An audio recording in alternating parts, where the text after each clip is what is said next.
Let's get going. Awesome. Well, thank you for joining us today. We actually got the three of us together. Elisabeth actually initiated this, and she reached out to me and to Deborah saying, hey, there's a really cool conference going on. Do you want to attend it? Where like the three of us kind of teamed up to attend the Institute of Child Psychology's conference on mental health back at the end of October. And we said, hey, let's all go. Let's kind of divide and conquer. We shared thoughts. And then we said, hey, what can we do to bring some of these thoughts combined with our own experiences to members of our tribes or folks that we can influence and support in supporting their preteens and teens. So this is the first of what hopefully will be a number of workshops that we put on together over the next however long or whatever time frame. And so since she was the one who got us going, Elisabeth is the one who gets to go first. So by way of introduction, she's definitely out in the earliest time zone among all of us. She's out in California. But when you want to raise happy, healthy, and productive kids who are prepared for whatever life throws at them today, Elisabeth Stitt is your go-to parenting coach and expert. Kids don't come with an operating manual. So if you think you're supposed to know how to parent or that it's built magically into your DNA, unfortunately, that's just not true. With over 50,000 hours of working with kids and parents to support her in her work, Elisabeth can guide parents through pretty much any situation. Parenting is tough enough in normal circumstances, and it's a skill. It can be taught, learned, and practiced. Author of Parenting as a Second Language and a longtime teacher with the Redwood City School District out in California, Elisabeth Stitt brings more than 25 years of experience working with kids of all ages to the work that she does with her parents. Through her talks, workshops like this, and webinars, Elisabeth shines her warmth and wisdom to parents all over the world. With that, Thank you, Clarissa. Appreciate that. So we are all three educators. We come from education and we deal with parents. And so when we were taking what we learned from the conference, we decided that we would focus more on the education piece because it's a lot of our expertise. And we know it's a lot of what's concerning right now. So my portion is on engaging your teens as critical thinkers. And I would say that in our efforts to push our kids towards a goal of getting into college, we have been cramming stuff down their throats. We have been micromanaging their lives. And in some ways, we've done less to make them critical thinkers. There are teachers out there doing fabulous, really fabulous lessons that are getting their kids to be critical thinkers. But on the whole, we have our kids so tightly structured and we are so in control of their life that we're not giving them a lot of time outside the classroom to be critical thinkers. And so coming with my parenting coach hat on, one of the things that I want you to do is to think about how can you support them, not only for their schoolwork as critical thinkers, but in their day-to-day life so that they can cross-apply that skill. Next slide, please. All right, so first way to do this is to encourage your children's independence. And one of the hardest shifts to middle school from elementary school is making the shift from being the commander in chief of your kid, where it was appropriate for you to have sort of a tight grip on what's going on, who's doing what, when, and you're really teaching your kids how to do things and telling them how to do things. If we continue to do that with teens, not only are we inviting our teens to rebel against us, because it's built into their adolescent DNA to push us away. That's their job right now during adolescence, is to push us away. So when we continue to hold a really tight grip on them, we're just saying, okay, we're giving you a chance to even push harder against us. Instead, when we stop telling them what to do and we begin to encourage their independence, not only do we redirect that need to rebel against us because we've given them the independence, and now they can kind of rebel or do their risk taking out in the world rather than pushing all their energy against us. But it's what begins to have them do the thinking. When we're telling them every minute what to do, they just go, huh? What do I do now? What do I have to do? Okay. We take agency away from them. When we begin to expect them to do things on their own without our telling what it's going to be step by step, they begin to develop that. And again, the teaching trend has been to chunk things down so beautifully for kids that all they have to do is to follow the step-by-step plan, which means all they have to engage with is the piece which is right in front of them. Now, for some learners, this has been super helpful and has scaffolded for them their learning and has enabled them to go through big projects.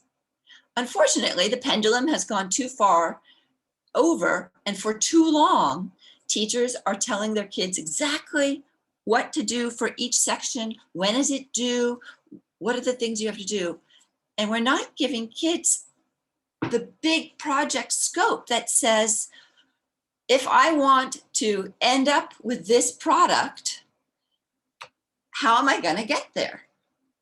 We're leading them directly to the product that we want.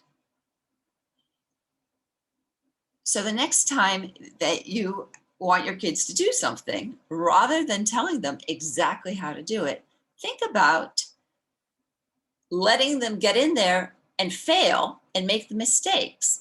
All right, next slide, please. All right, one of the ways we can support them, rather than just throwing them in the deep end, is to begin to model our own thinking, right? The educational term for this is metacognition. It's how are we thinking about the learning that we're doing or the tasks that we're doing. When we model our thinking, we articulate what are our strategies for success.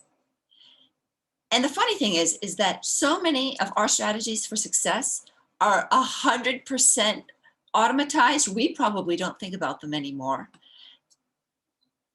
Here's the example I always use.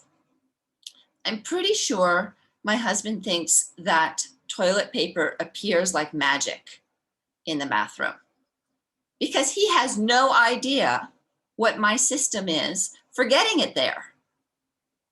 My kids, on the other hand, I had to teach them the system because I didn't want them forever yelling from the bathroom, "Mom, there's no more toilet paper." I wanted them to be responsible for knowing what it was there. So I taught them my strategy, right? When the toilet paper is empty, you take the empty toilet roll and you don't let go of it until you have your next roll of put into ready to go. And there's always toilet paper under the sink. And if you've got the last roll and you look under the sink and there's no toilet paper there, you don't just throw the toilet paper roll away. You go to the garage and you get another 7 or 8 rolls to put under the sink. So once I taught my kids the system, you guys are responsible for getting toilet paper to your own bathroom. I will make sure there's toilet paper in the garage, but you guys are responsible for that. They now had the system. Did it work right away? Of course not. There were times when they were still yelling. And I had to go through and say, what's the system? What is the strategy for making sure that, well, it wasn't me, it was my brother. All right, well, kids, all of you need to come here because it's not fair to leave each other out in the cold like that. So let's go over this again. So by articulating the strategy and then training them on the strategy, they learned it. But they now have the sense of why I need a system, because it's not magic, right? So much in the household does not happen That's just magic. So we can articulate our strategies in so many ways. How, like, I don't know about you guys, I arrange my shopping list by aisle in the store, right? So that when I walk into the store, my shopping list isn't random. My shopping list is in the order that I think I'm going to walk through the aisles until Safeway comes along and completely rearranges every shelf in the store. But there's a system. And the nice thing about my system is that I can take my shopping list and I can cut it up and I can hand different parts of the list to my children and tell them what aisle to go down in order to help me get the shopping done. So as I articulate that out loud, and as I tell them, this is why I've done this, it's faster, it's more efficient, I'm less likely to forget something. I am modeling for them a way of thinking, right? A way of analyzing, oh, how could I make this part of my life smoother, more efficient, more effective, more fun or enjoyable? So we want these skills to cross over between home life and school life. All right, next slide, please.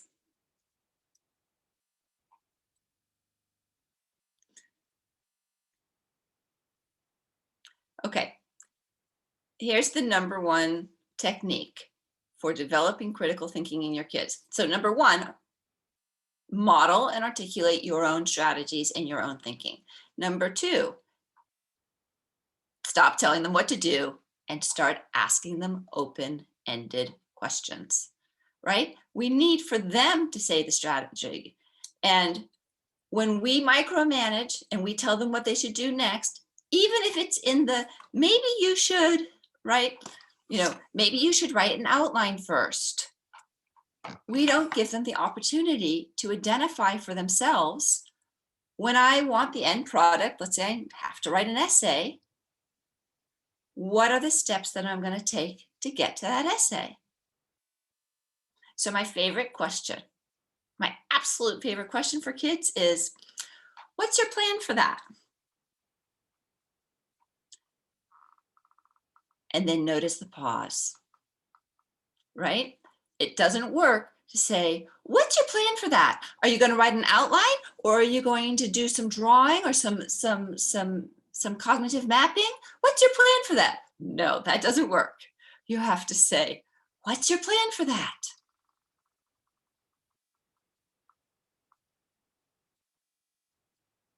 And when you first start doing this with your kids, what's their first answer going to be?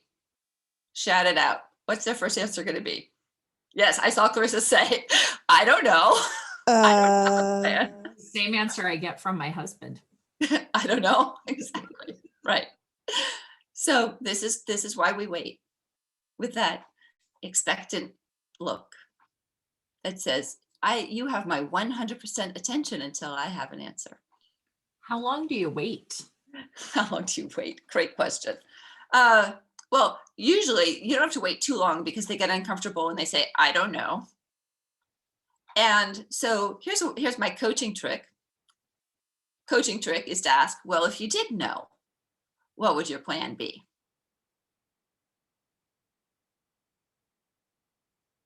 And then you wait again. And I can't tell you how important this wait time is, because it's this wait time that really says, I'm not going to step in and rescue you here, kiddo. I really am going to let you figure this out. So what's your plan? If you did know, what is your plan? The third thing you can say is, well, give it some thought and I'm sure you'll get some ideas. I'm going to ask you again later. Hey, Elizabeth, here's a question that Julia just asked us. She said, well, what about asking them if they'd like help? Yes, you can do that. And I would say after 1, 2, 3, after what's your plan? If you did know what's your plan, we'll give it some thought and I'll ask you again later.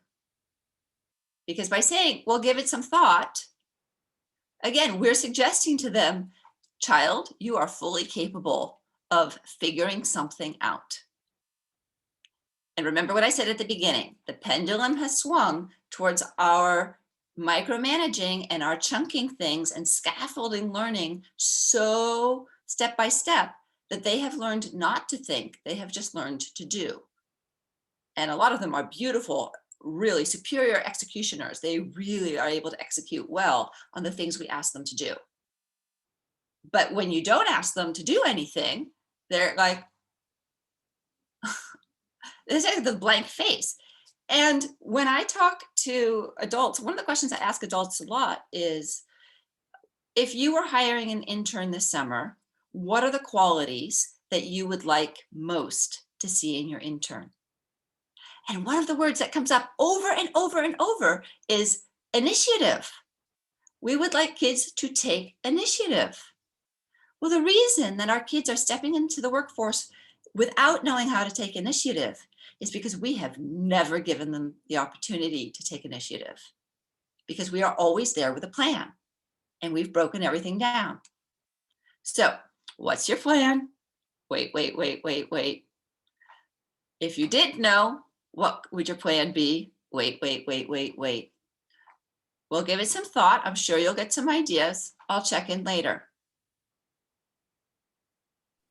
Now, Julia, now that we've given them some time, now if they're really stuck, we can say, would you like some suggestions as to how I might approach this that maybe you could use? And I want you to hear the word might and maybe. First of all, I'm asking permission. Thank you for that, right? We're not just going to tell, we're going to ask permission. Would you like some ideas that maybe you might use? And I want to use that conditional language because I want to still leave the field wide open. I do not want to tell my child, I'm telling you what to do.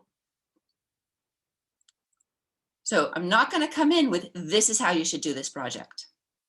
As soon as I do that, the child's brain shuts down and the child's brain goes, okay, tell me how to do it. Now I'm back to being your Ottoman. Now I'm back to just following directions. So, however, they're stuck. Would you like me to share some ideas of how maybe you might engage with this project? And I would continue to use conditional language. I wonder if it would be effective to X, Y, or Z. And then you can present your ideas. Afterwards, I would still give them some think time. I would still walk away and let them go. If they're really stuck, and there will be some kids either who are so unused to thinking that they need to be trained how to think first, or kids who like very often are very deep thinkers, never get started on their projects because the problem is not that they have no ideas about how to approach something. They have 37 ideas on how to approach something. And it takes a long time to weigh and evaluate 37 different ideas and to see which one is going to be the best idea. These are the kids who, if you gave them a chance, they would turn in one absolutely Nobel Prize winning project at the end of the semester. And they would have done no other work because all their brain could focus on is that one project. With that child, it can be helpful to, one of the things you can teach them is, in life, we don't have time to evaluate every single option. So we need to put some options on the table and evaluate them pretty quickly, and then just trust, like, okay, maybe A and B would be better than C, but today I'm going to go with C. So sometimes with a child, you have to get down to, all right, maybe they're saying, I don't know if I should do this or that or that or that or that. At that point, it might be appropriate to step in and say, okay, I'm looking at ideas A and C, and they seem like the strongest to me. So I need you to make a choice. Are you going to pursue A or are you going to pursue C? And that can help narrow down those complex deep thinkers into one idea. Next slide, please. okay, if we're going to send our kids out into the world, inviting them to take initiative, asking them to come up with a plan, we have to allow for the fact that the plan is going to fail big time. And one of the things that I love about middle school is that it is the perfect place for children to fail. Middle school teachers tend to be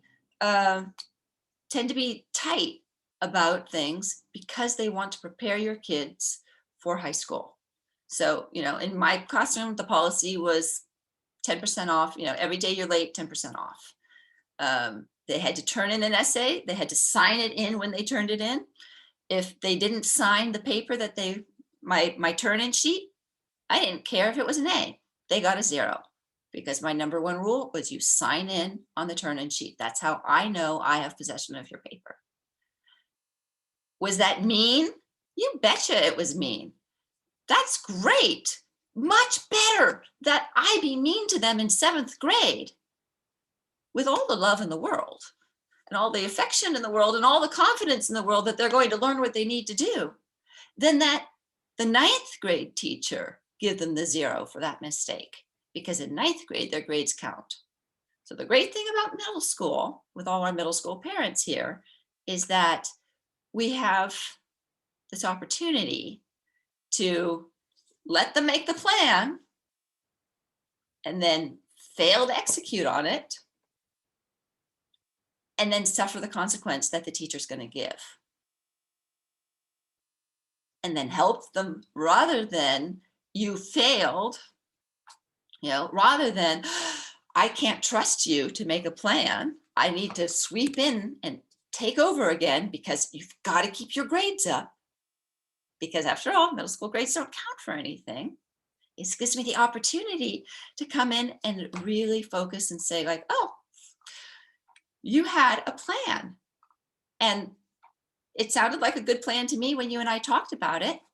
So let's go back and see what maybe you want to adjust for next time. Right? We want to teach our kids the idea that we don't want to throw out the baby with the bathwater. Just because the plan failed, the end product failed, doesn't mean it was a bad idea. It doesn't mean that they didn't do a lot that was right along the way. We just need to help them to identify what's the piece that seemed to have fallen apart and what can we do for next time that's going to make the difference. Next slide, please. Oh boy, look at me coming at 8:29 and keeping us right on schedule. Okay, so the resource that I have for you all is a checklist called the Are You Raising an Adult checklist. And it's a great starting point. It is a really great place to just look through the list and to go like, if I've personally, I look at sort of, 6th, 7th, 8th, 9th, 10th, 11th, 12th grade as saying, by the end of 12th grade, I want a child who has got a 10 on all of these things on the checklist. So if I got a 6th, 7th grader, I might look and go like, right now it's like a 3 on this and a 4 on that, a 0 on that.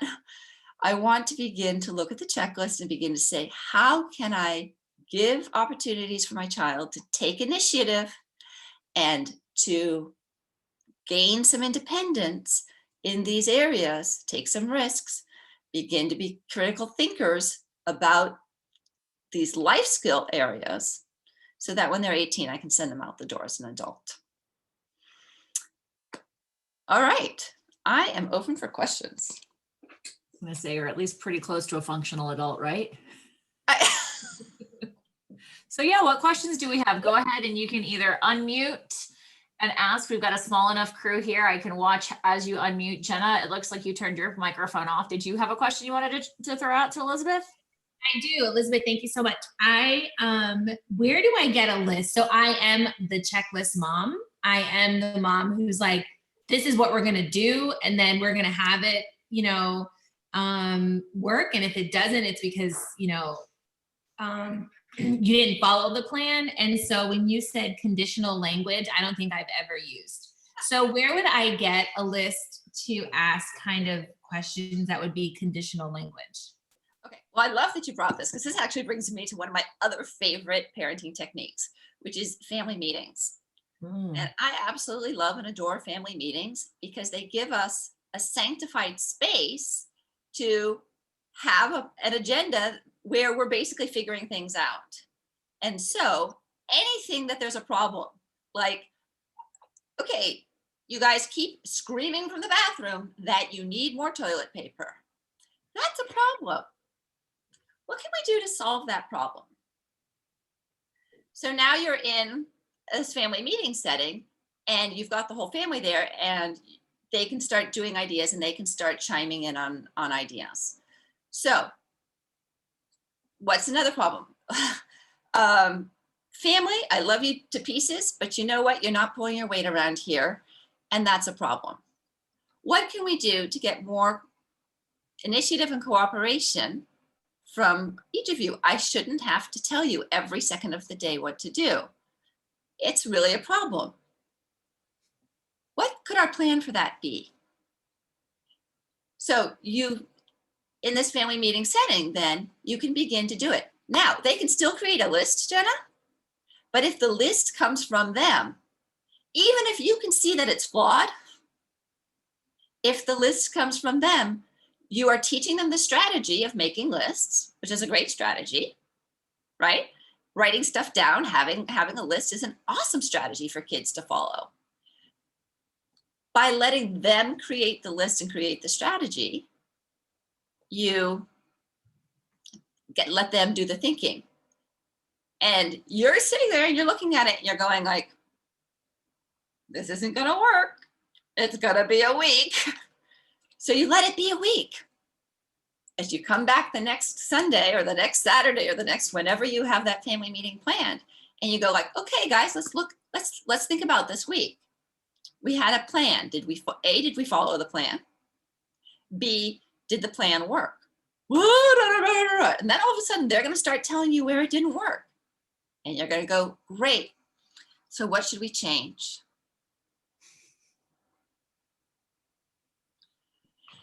Okay, I'll try that. I'll see how it goes. I probably need the counseling because I was like, this is how you do it. And if you don't do it this way, then it doesn't, so I have to get better at not being so controlling, I guess. I know, because we're awfully good at being moms, aren't we? Mm-hmm. We are awfully good at organizing our households and being efficient and getting stuff boom, boom, boom, boom, boom. Could I just piggyback on that? One of the things is if you're going to make a change in your typical procedures, it's a really good idea to warn your kids about that ahead of time, because if you implement the change at the time where you're using it, the kids are going to go, uh-oh, something's wrong with mom. So you just want to give them a heads up, and the family meeting is a perfect way to do it. And not to say something's wrong here, but to say, I think we can improve things.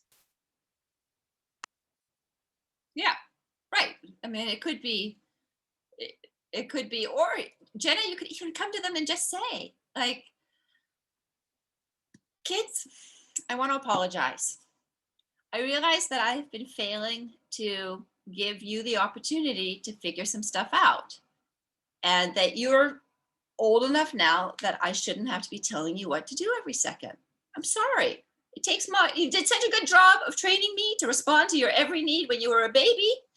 I learned that lesson so well that I've still been following you around as if you were an infant.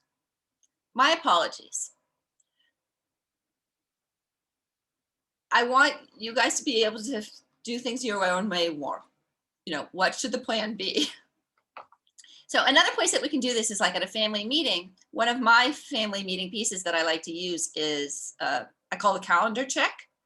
And so that, and again, during COVID, at least with everybody remote learning, it feels a little different. But certainly when we're out into the community more, and there are some communities where kids are going and playing, they're going to practices or going to sports games. Schools send home the notices of what are the expectations. Teachers send home lists of, like, what are the assignments or what are the dates. So calendar check, I like to get everybody's stuff down on that calendar, because now we can see that, oh, Joey has Poetry Cafe on Friday, and Mr. Green said that the kids could bring in food to eat during Poetry Cafe.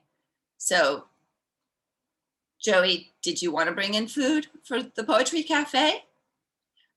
Yeah, I told Mr. Green that I would bring in your snickerdoodles. Oh, what's your plan for getting snickerdoodles by Friday? Well, Mom, can you make them, please? That's not in my plan this week. I don't have room in my calendar for this week. What could you do? Wait, right? And the wait, I can't even tell you, if you guys put wait on stickies all over the house, that for me as a teacher was probably the hardest skill to learn. And I was so grateful that I had had years of teaching before I had my first child to learn how to wait. Because when we jump in and do the thinking for them, they're waiting for us to give them the answer. So when we wait, so Joey, I hear that you want to have snickerdoodles for Poetry Cafe on Friday. I don't have time to make them myself. So what are you going to do?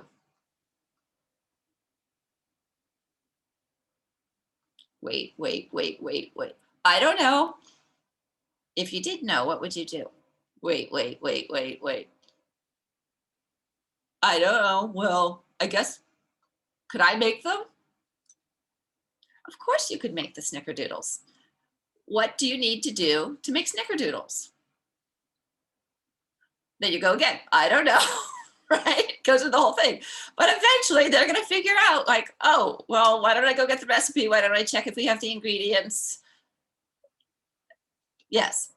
And then, maybe if they've never done one piece of something, like if you have a sixth grader who's never used the oven before, you might go do an oven check, right? Let's go over some oven safety rules. But hopefully your sixth graders used the oven before. So yeah. Can I pop in with something here, Elisabeth? So I love what Elisabeth is saying, in terms of the thought process, helping them break that down. That's something that I've done for decades as a test prep coach, where I'm teaching kids how to think when they approach a certain style of question on the SAT, ACT, LSAT, whatever. And I'm teaching them how to think, because they're not going to have this question or this situation necessarily ever again. But I always use the same question.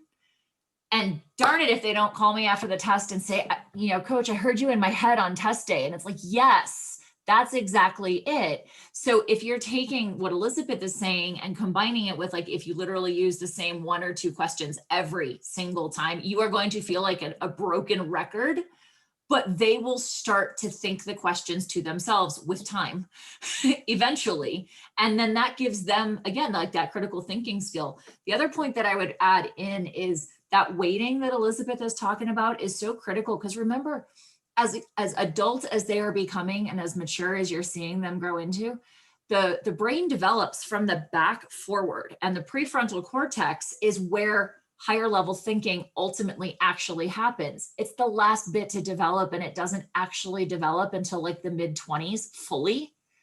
So the time that she's inviting you to offer your kids is time that they need. It's like you wouldn't expect a baby to run across the room super fast physiologically. And so expecting the kids to have a response as quickly as we do is an unreasonable expectation, because their brains just aren't there yet. So recognize that they're not stalling, they're not being little, whatever term you prefer to use for them. They're like, this is a skill, just like walking, just like driving, that we are teaching them in this process, and they're just not going to respond as quickly as we do. So acknowledge that you can't see that physiological incapacity, but it's there. And part of the first step of articulating your own strategies is building up that Rolodex of approaches, so that when you say, what's your plan, their brain will start to go to like flip through the Rolodex of ideas. And we have teachers who are doing this in the classroom with their kids with academic things, right? We have posters up on the wall that give different strategies, like to approach a math problem or to approach a writing assignment. So we want to borrow from that and we want to build on it. And we want them to realize that strategies are transferable. Absolutely. All right. I'm going to interject as the one who's responsible for keeping some time today. We are at 11:41 Eastern time, 8:41 Pacific. We're going to take about a 5-minute break. And when we come back, Deborah's going to take over talking about different learning styles, which is particularly applicable if you're one primary style and your kid is another and you're remote learning. Hopefully the information that she has, I know it's going to help you get a better sense of how to navigate differences in learning. So let's take a quick bio break. We'll take about 4 minutes and we'll be back on with Deborah. But meanwhile, you're welcome to hang out as well. I'll hang out. And if you have questions, you can either unmute yourselves and ask them, or you can put them in the chat. We'd just love to hear, what's up with your kids? What are you seeing at home? Even where are your kids in terms of COVID? Are they learning remote learning? Are they in school? Is it hybrid? How are things going?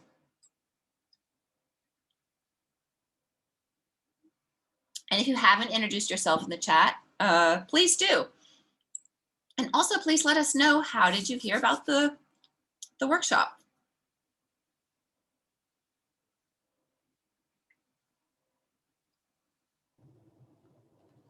Hi, Elaine Gordon. Siba was the one that sent me the email. Who did? Siba, Connecticut IB Academy. Connecticut Academy. Okay. We're from all over. So Kelly, you said your name was Kelly Gordon? No, Elaine. Elaine Gordon. Yep. Elaine, I'm glad you got my email. I saw your registration come through last evening. I had intentions of making sure emails got out this morning. So thank you for proving my instinct correct.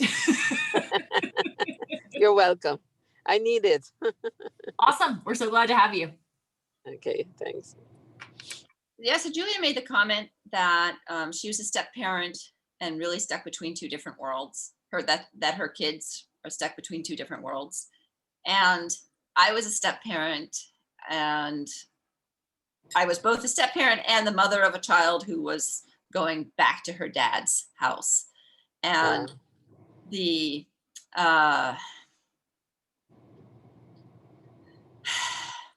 first of all, hats off to you, because I don't think there's a harder job in the world than step parenting. There's certainly not a more thankless job. And you are constantly, it's like walking in the river on uneven rocks, because you're sort of darned if you do and darned if you don't. Like, if you take action and get engaged, then you are overstepping bounds. If you don't get engaged, you're not stepping up and being the parent in the house where you are. Here's the thing about kids going back and forth between two houses. Our kids, especially our middle school kids, come to school and have 4 or 5 or 6 different teachers. And they learn very quickly that, in Mrs. Stitt's room, this is what you can get away with. And this is what you cannot get away with. But in Mrs. Davis's room, this is totally okay, but don't dare do that. And in Mrs. Constantine's room, this is how you got to do things, or she's going to get mad. So they can go from first to second to third to fourth period and have different teachers and learn different ways of doing things, and know that a different teacher has a different approach and a different style and a different expectation. Now, some kids are more rigid, and we know that for some of our learners, it's harder. And that's going to be true going between two homes as well. That finding that balance and knowing what to do between the two homes is harder for that more rigid kid. And so trust that they're going to get there in the long run. In the long run, they are going to learn to adjust to their two homes. It might just take more years. So patience and faith and persistence is going to get you there. It's a good, yeah, but it will take time. In our family, with my oldest stepson, I used to joke that, well, when he's about 30, he's going to fully realize the benefit of having me in his life and of all the ways that I was actually showing my love and support for him. And he's 27. So I'm beginning to see the glimpses of appreciation, and I'm trusting that by 30, I might actually be able to have a conversation with him where he goes like, yeah, you know, I didn't always love you in the moment, Elisabeth, but I always knew that you were in my corner and that you always wanted the best for me. So with step parenting, you really got to take the long view on things. Yeah. All right, well, We're past time. 11:47 East Coast time. So let's go ahead, and we continue to have folks joining us. I'm thrilled. For those of you who either have Facebook messaged me or reached out privately, if you didn't get a chance to actually register, we are recording, and we are going to be able to send recording links to you within the next week or so. We just need an email address to be able to do that. So if you didn't get a chance to register in advance so that we have that information, just either you can put it in the public chat if you'd like, or you can private message it to me, and I can make sure that we put you on the list to get that at some point this coming week. And by the way, I did neglect to mention, it came up over chat, that for those of you who haven't had the opportunity, please do go ahead and introduce yourselves in the chat window. Also, tell us where you're from. I realized this morning that the three of us who are presenting represent all 3 states in the country that start with C. Elisabeth is out in California. I am in Colorado, and Deborah is out in Connecticut. And randomly, I have lived in all 3 states. So anyway, with that, I'm going to turn it over to Elisabeth to go ahead and introduce our next presenter, Deborah. Thank you. It is my great pleasure to bring to you today Deborah Ann Davis. Deborah Ann Davis is an award-winning author, speaker, and coach with over 3 decades of experience in middle school and high school education.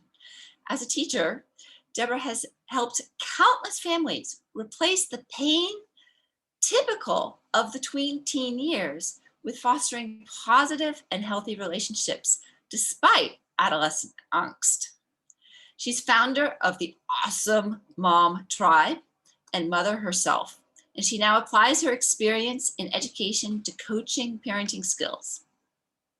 Armed with her sense of humor, a BS in education from University of Massachusetts, and a master's in education and supervision from Emory University, she provides guidance and encouragement for moms to help them foster positive and healthy relationships within their family. Her previous titles include How to Get Your Happy On and the Love of Fairs series. And you can learn more about her at www.deborahanndavis.com. And Deborah, what's the name of your mom book? Slam the Door. How to keep your daughter from slamming the door. How to keep your daughter from slamming the door. And let me give a quick testimonial to this book. I have read it. It is not only delightful, and Deborah does have a great sense of humor. The advice is so spot on and so concrete and doable. Go get her book. If you are the mom of a daughter, go get her book. I promise you're going to love it. All right, take it away. Thank you very much. That was wonderful. I'm usually, when I do these presentations, I'm all gathered and collected, but when you start complimenting the book, I started to blush and I went, woo. So thank you. Okay, so I'm doing learning styles today, and I have a PowerPoint. So I'm going to attempt to share my screen, and hopefully this is going to work. So is this good? Ladies, can you give me a heads up, say yes or no? Hello? Yep, we got you. Go ahead. Yes. I'm the only one here. Okay.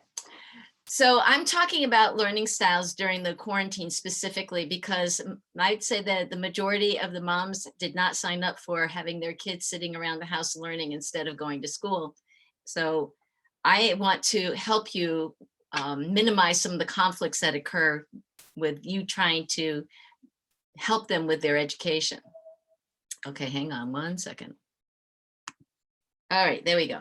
So first of all, let's talk about learning styles. What's the big deal about them? If we all had the same learning style, then there would be no problem because we would all take in information and process information the exact same way, and there wouldn't be any surprises. But we don't all learn the same way. So what happens is you'll have an adult who has a different style or process than the child, and they're both expecting the other person to interact in a particular way. And they don't get that interaction because they see the world differently. And that causes a lot of clashes. So if you've got a teacher as a different learning style, or AKA their teaching style, then the way your child learns, your child may be, floundering around when the information is something that they can handle just fine. It's just not receiving it in a way that they can optimize.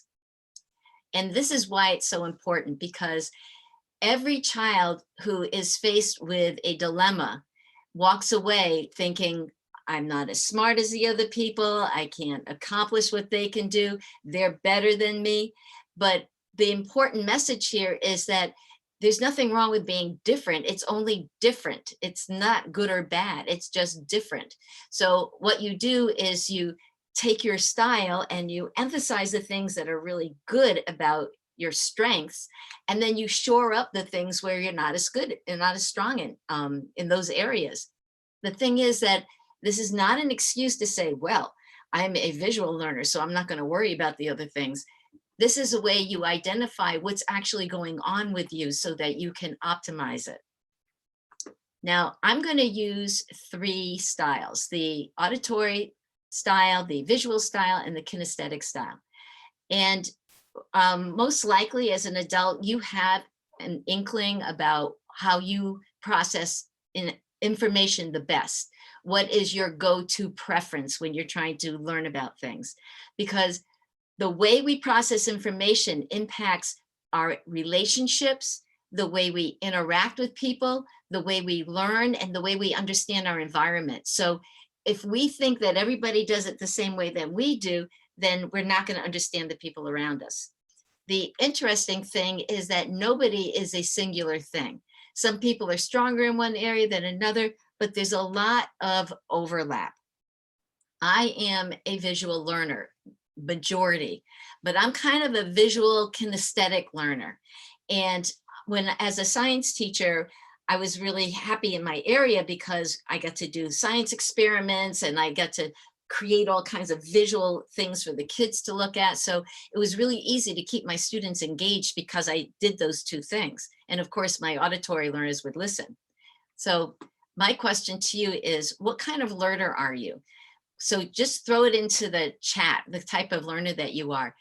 The thing is that while you're doing that, I'm just going to say that you go out there online and look up learning styles, and you can find some things that talk about these 3, and some that talk about a 4th one, like reader, writer, and some that have like 18 or 20 different categories.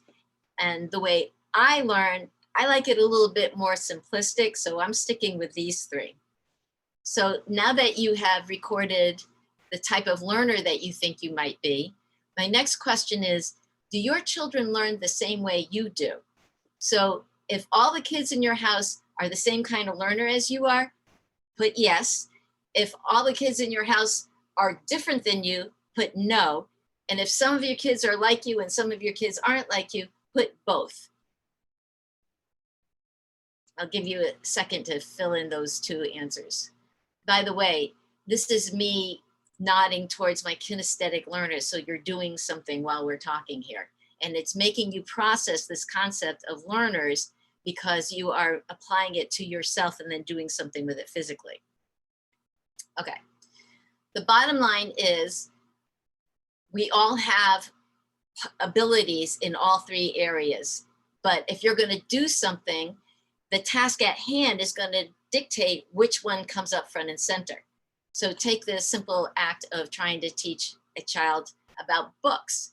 The first thing that they cue into is their visual learner side, where they're looking at the pictures and how the colors are. And then their auditory side kicks in because they listen to you reading the words. And then as they get bigger, they want to handle the pages themselves. That's their kinesthetic side. So that makes us do everything in all directions. Now, this is modeling behavior. Elisabeth had mentioned this about modeling behavior. I'm just going to say as an aside, if you've got a behavior that you do that you don't want your kids to do, may I subtly suggest that you stop doing that behavior because they are going to imitate everything that you do. Okay. Next, maximizing your learning styles for group projects. Most kids dread having a group project at school because they don't know how to function within it. If your child understands about learning styles, then they can apply that to the group project. In a group, if the kids can identify what they're strong at, then you can assign jobs based on what they're good at. So your visual learners will be the ones who will go and do the research. They will go look up the information and bring it back to the group. The auditory learners will be the people who will take that information and turn it into something that will be verbal so that when you do your presentation, you'll have your speech, if you will. And then the kinesthetic learners are going to be taking that information and putting it into the poster or the trifold board or the PowerPoint. And so what you're doing is you're playing to everybody's strengths. So one of the things that I'm offering to you for joining us today is to have this inventory right at your fingertips. If you go to deborahanndavis.com, Learning Styles Inventory with hyphens there, then you'll be able to access this document. And this is from the Georgia State Department of Education. I like it because they do just the three: auditory, kinesthetic, and visual learning styles. So it's more simplistic for me. But also when you get there, you will have some directions on how to use it. On my website, it has directions on how to use it. Now, and also all these links will be available at the end. So we're going to talk a little bit about the different learning styles, and then we're going to talk about how to help enhance those learning styles so they can do better in school or in life. And then we're going to talk about specific things that you can do for distance learning for those learning styles. And we're going to start with visual learners. And like I said, I'm predominantly a visual learner. Visual learners learn by seeing. They need to see people's body language, and they need to see the teacher's facial expressions. And you wouldn't think that that would matter, but that's how they learn. I find that I have difficulty understanding people when they talk through the mask because somehow my mind processes words by watching the person's mouth when they speak. So be aware that that might be something going on with your visual learner. We visual learners like to sit in the front of the room. When I was younger, I always thought it's because I was short, but they like to be able to see everything directly. It matters to them not to have to sit around. So if you've got a visual learner in a classroom where they sit alphabetically and their last name begins with Z, then it's more difficult for them in a classroom to get the information and process it as efficiently. And visual learners are notorious note takers. I take notes on everything. That's how I process things. And when I go back, I read my notes over, and that helps me study. And visual learners love things that you can see. We love graphs, we love diagrams, we love pictures. We love to draw diagrams to make it so we'll understand it later. Anything that is illustrated, including textbooks, are great for visual learners. Auditory learners are slightly different. They have all the abilities that visual and kinesthetic learners have, just like visual learners do, but auditory learners learn through listening. And but when I was in college, we were in big auditoriums, you know, and the person was like a little ant down there at the front. And I had a hard time in those classes because I couldn't really see what was going on with the person. But auditory learners thrive in that setting. Auditory learners are the people who like to do discussions, and they are really good listeners. They interpret the sounds of the speech. When someone's talking, the visual learner interprets the gestures and the expressions on the face, but the auditory learners listen to the sound of the voice and the pitch and the speed and the emotion that they hear in it.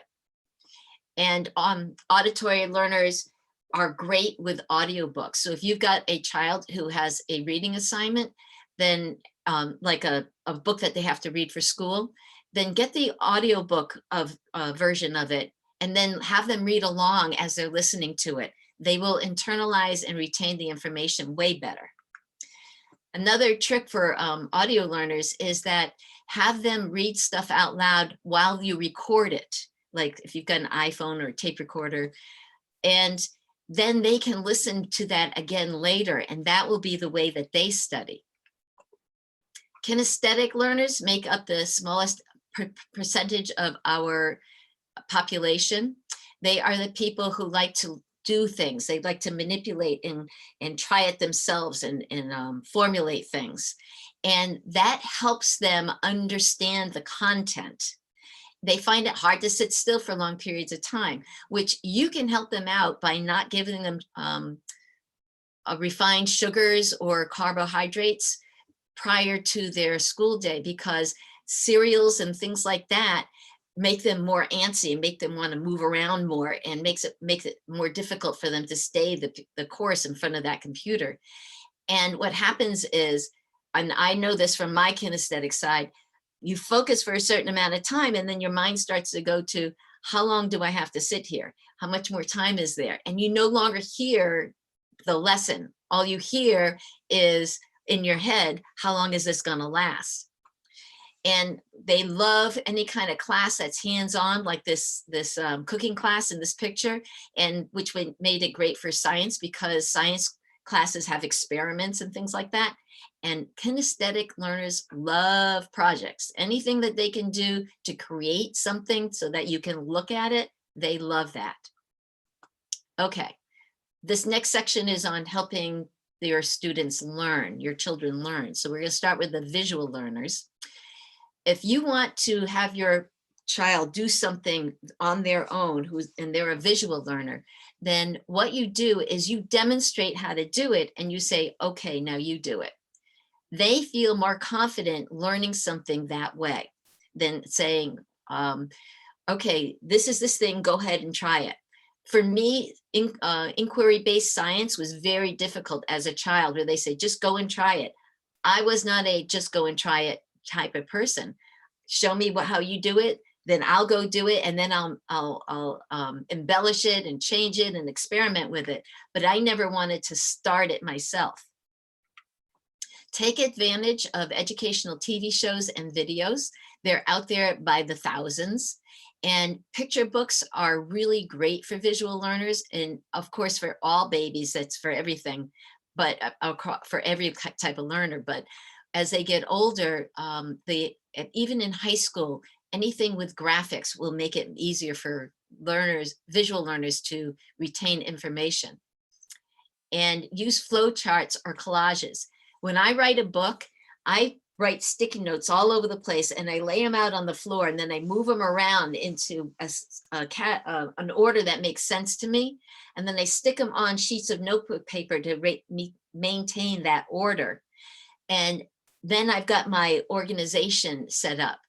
So your job as a parent is to show your kids different ways to organize things, and they will pick the one that matches their learning style. Visual to-do lists are great for visual learners. And I know that this picture looks like it's for youngsters, but this is still a great idea for high school kids. And if they've got school tasks that they have to do, make lists of them, checklists that they can check off. And you want to have that, especially if they've got something that's due today and something that's due at the end of the week and something that's due at the end of the month. So these checklists will help them stay on target with all the things they have to take care of. And then, yes, visual learners love to color code. My lesson plan book had one color for each of my separate classes, so I could follow them over the course of flipping pages. Now, if you've got auditory learners, I'm going to pause here for a second to just do a little commercial. Auditory learners listen. They listen to everything. If you have auditory learners in your house, then they are listening to everything that's going on. That means that when you're anxious about something that you're watching on the news, they'll hear snippets of it, but they'll hear your reaction to it. And the visual learners will look at the expression. When you're watching something that's political or something having to do with the pandemic and you're going, or you're worried or whatever, the visual learners are walking away from that. And your children are privately being frightened and scared. So their anxiety level is going up. So my recommendation is that you broach the subject with them. You say to them, so what do you know about the way you're learning at home right now? Why we're learning at home? What do you know about the virus? What do you know about what's the attack on the Capitol? So you can ask them and they will bring up the information for you. And the other thing is your kids are getting information from listening and watching you, but they're also getting it from their friends. And the friends may not have an entirely 100% accurate version of it. So if your kids are having higher anxiety than normal, they may be worried about whether they're safe or whether you're safe or whether their grandparents are safe. So have the conversation with them. Okay, so if you've got auditory learners, find text-to-talk software. Most textbooks have online versions of them. And if you got text-to-talk software, the computer will read the book to them and while they read along on the screen, and they will internalize the information better.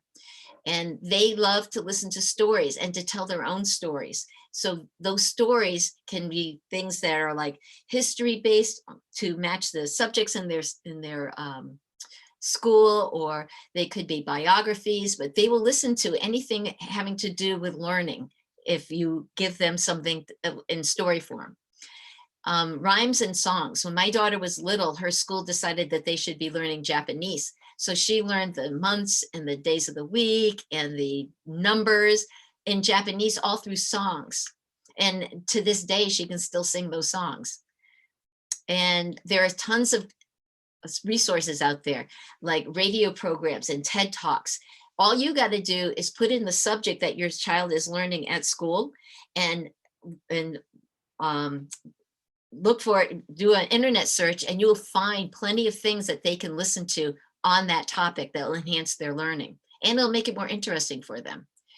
Also, when your child does something outside their wheelhouse, so if they have to build a project or they have to write a written report, then have them report back to you about what it was that they did, what they learned, what they understood, and then that way they will process it better. That goes the same for reading instructions. You could do it one of two ways. Either you read the instructions out loud and then the two of you discuss them, or they read them out loud and then the two of you discuss them. And last but not least, auditory learners love discussion groups. They love to sit in kibitz with other people on topics. And if you can arrange that to happen with other children in their class online, then you will be aiding your auditory learner.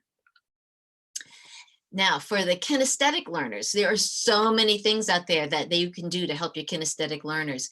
Any kind of puzzle or table game or anything where they have to manipulate stuff will help them learn things. And you can find ways for them to act out books and plays that they're supposed to read for school. That will help their retention. And anything that you want to do to enforce things, For example, like in science classes, we always had to do the science safety rules before like the first week of school, and they had to sign off on them. Well, for a kinesthetic learner, acting those out or singing a song that goes along with them will help them learn that.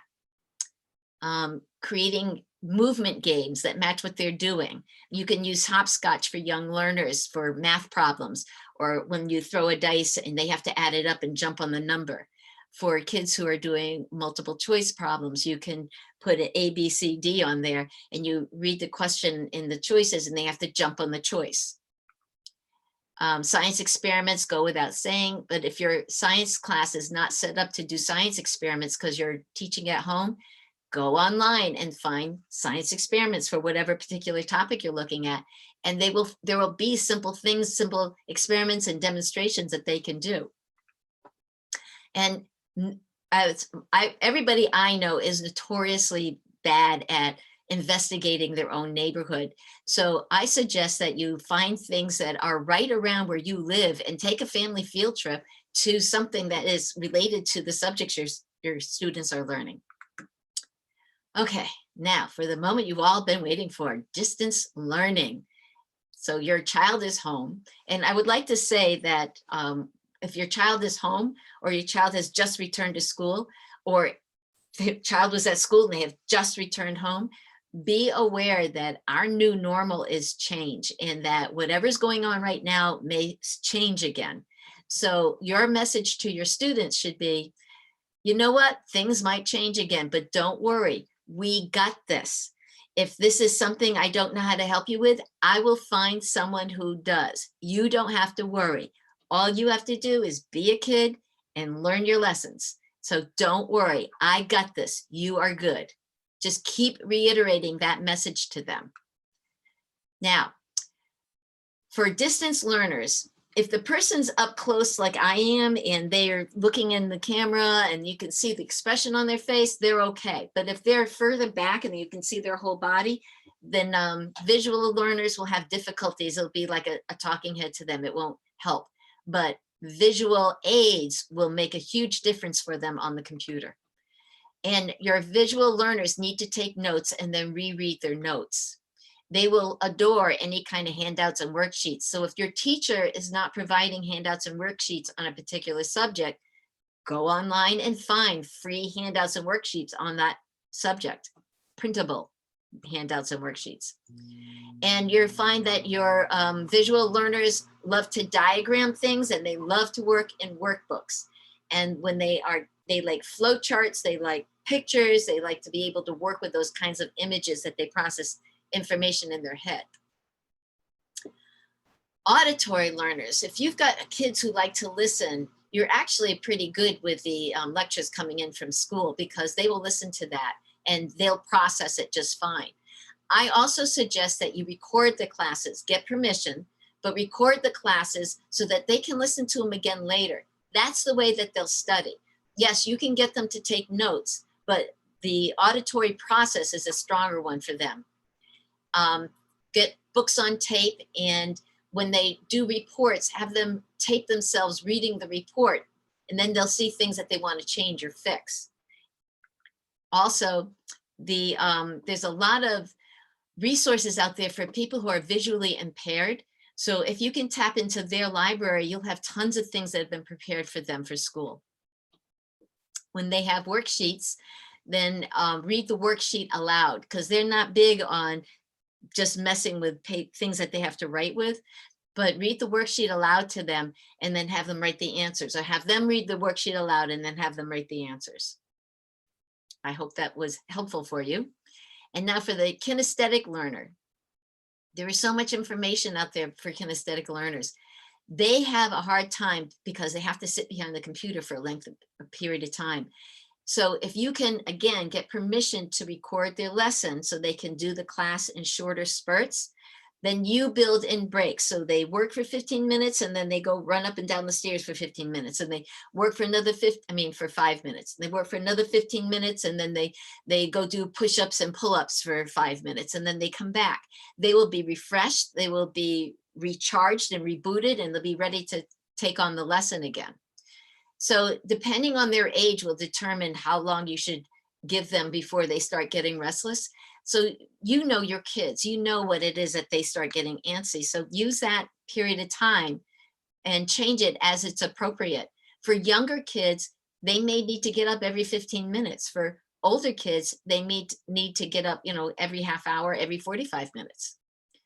Another thing you can do is if you've got a laptop that you can move to a kitchen counter, have them take their notes standing up, have them listen to the lecture standing up. That way, the top part of their body can be engaged in the process and the bottom part of the body can be fidgeting and moving around and easing their need to move. If you've got kinesthetic learners, you may find that they doodle in the margins. That is not a sign that they are not paying attention. That is a way that they channel their need to move into something that allows them to tune into what they're hearing or watching on the screen. And the other thing, if you can give them what I call interactive snacks, like peanuts or pistachios that you have to crack open while you eat them, they will crack those open and they will listen and process the material while they are doing that. And again, don't reinvent the wheel.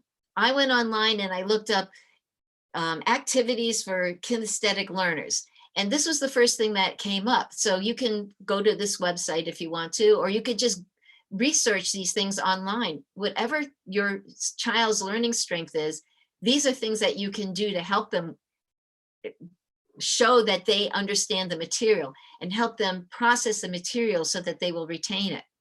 And the other thing is, if you've got a visual learner or an audio learner, using these kinds of activities will help them be stronger in the kinesthetic area. So use this idea to process and get information for your kids to process when they're trying to learn things in different areas, because your teachers are going to have different teaching styles. So your kids are going to need to be able to step up for different styles. And also, this is not just for kids, because I'd like to say that if you absolutely love what you do for work, then most likely you have a good environment, but you have a job that is geared towards your strength. In school, we are required to do all strengths, but when you go out into the work world, you head for the strength that is your preference. If you're in a job that you don't care for, then most likely you are in a job that is requiring a strength that you don't have. You're not playing to your personal strengths. Like for me personally, I hate cooking, hate it, don't like to do it, don't like to plan it, don't like to think about it, don't like to clean up after it. I do like to eat. So if I had to have a job as a cook, I would be unhappy. I could be good at it, but it wouldn't be what I want to do. So be aware of your particular learning style and know that you need to use the part. If you've got your kids learning at home, you need to use the part that is in keeping with your learning style as you're working with your kids. That will make for the best environment for both of you. Now, this is a unique way to use the learning style inventory that I'm about to share with you. Also, I made this little video. I'm very proud of it. I did it on software, free software called Doodly. And this is a very short video. It's the very first one I ever made. So you're about to debut it. Let's see here, play. Okay, so if you want to go take the learning style inventory and find out what your learning style is, that's great, but have your child do it too. And then when you're done, don't share the information with each other. Instead, what you do is take it again. This time you take it pretending that you're your daughter, and your daughter takes it pretending that she's you. And then after you're done with that, you can go ahead and share your information. Because what you'll find, I did a retreat with moms and daughters a few years ago, and I gave them a quiz like this to take, and the mothers figured out who the daughters were right away. But the daughters all gave the mom their version. So if the daughter was a kinesthetic learner, then she thought the mother was a kinesthetic learner. And that causes a lot of conflict. And when you have a relationship where the mothers and the daughters get along, most likely they have the same styles. And when they clash a lot, it's because in the little child's world, they think, well, my mom's going to react this way. So when I say this, so when I say, I'm going to go over to my friend's house and my mom says, no, you can't do that. There's a pandemic going on, blah, blah, blah, blah. The kid's blindsided because they thought the mother would react the way the child would react. So it is a great way for you to understand what's going on with your child.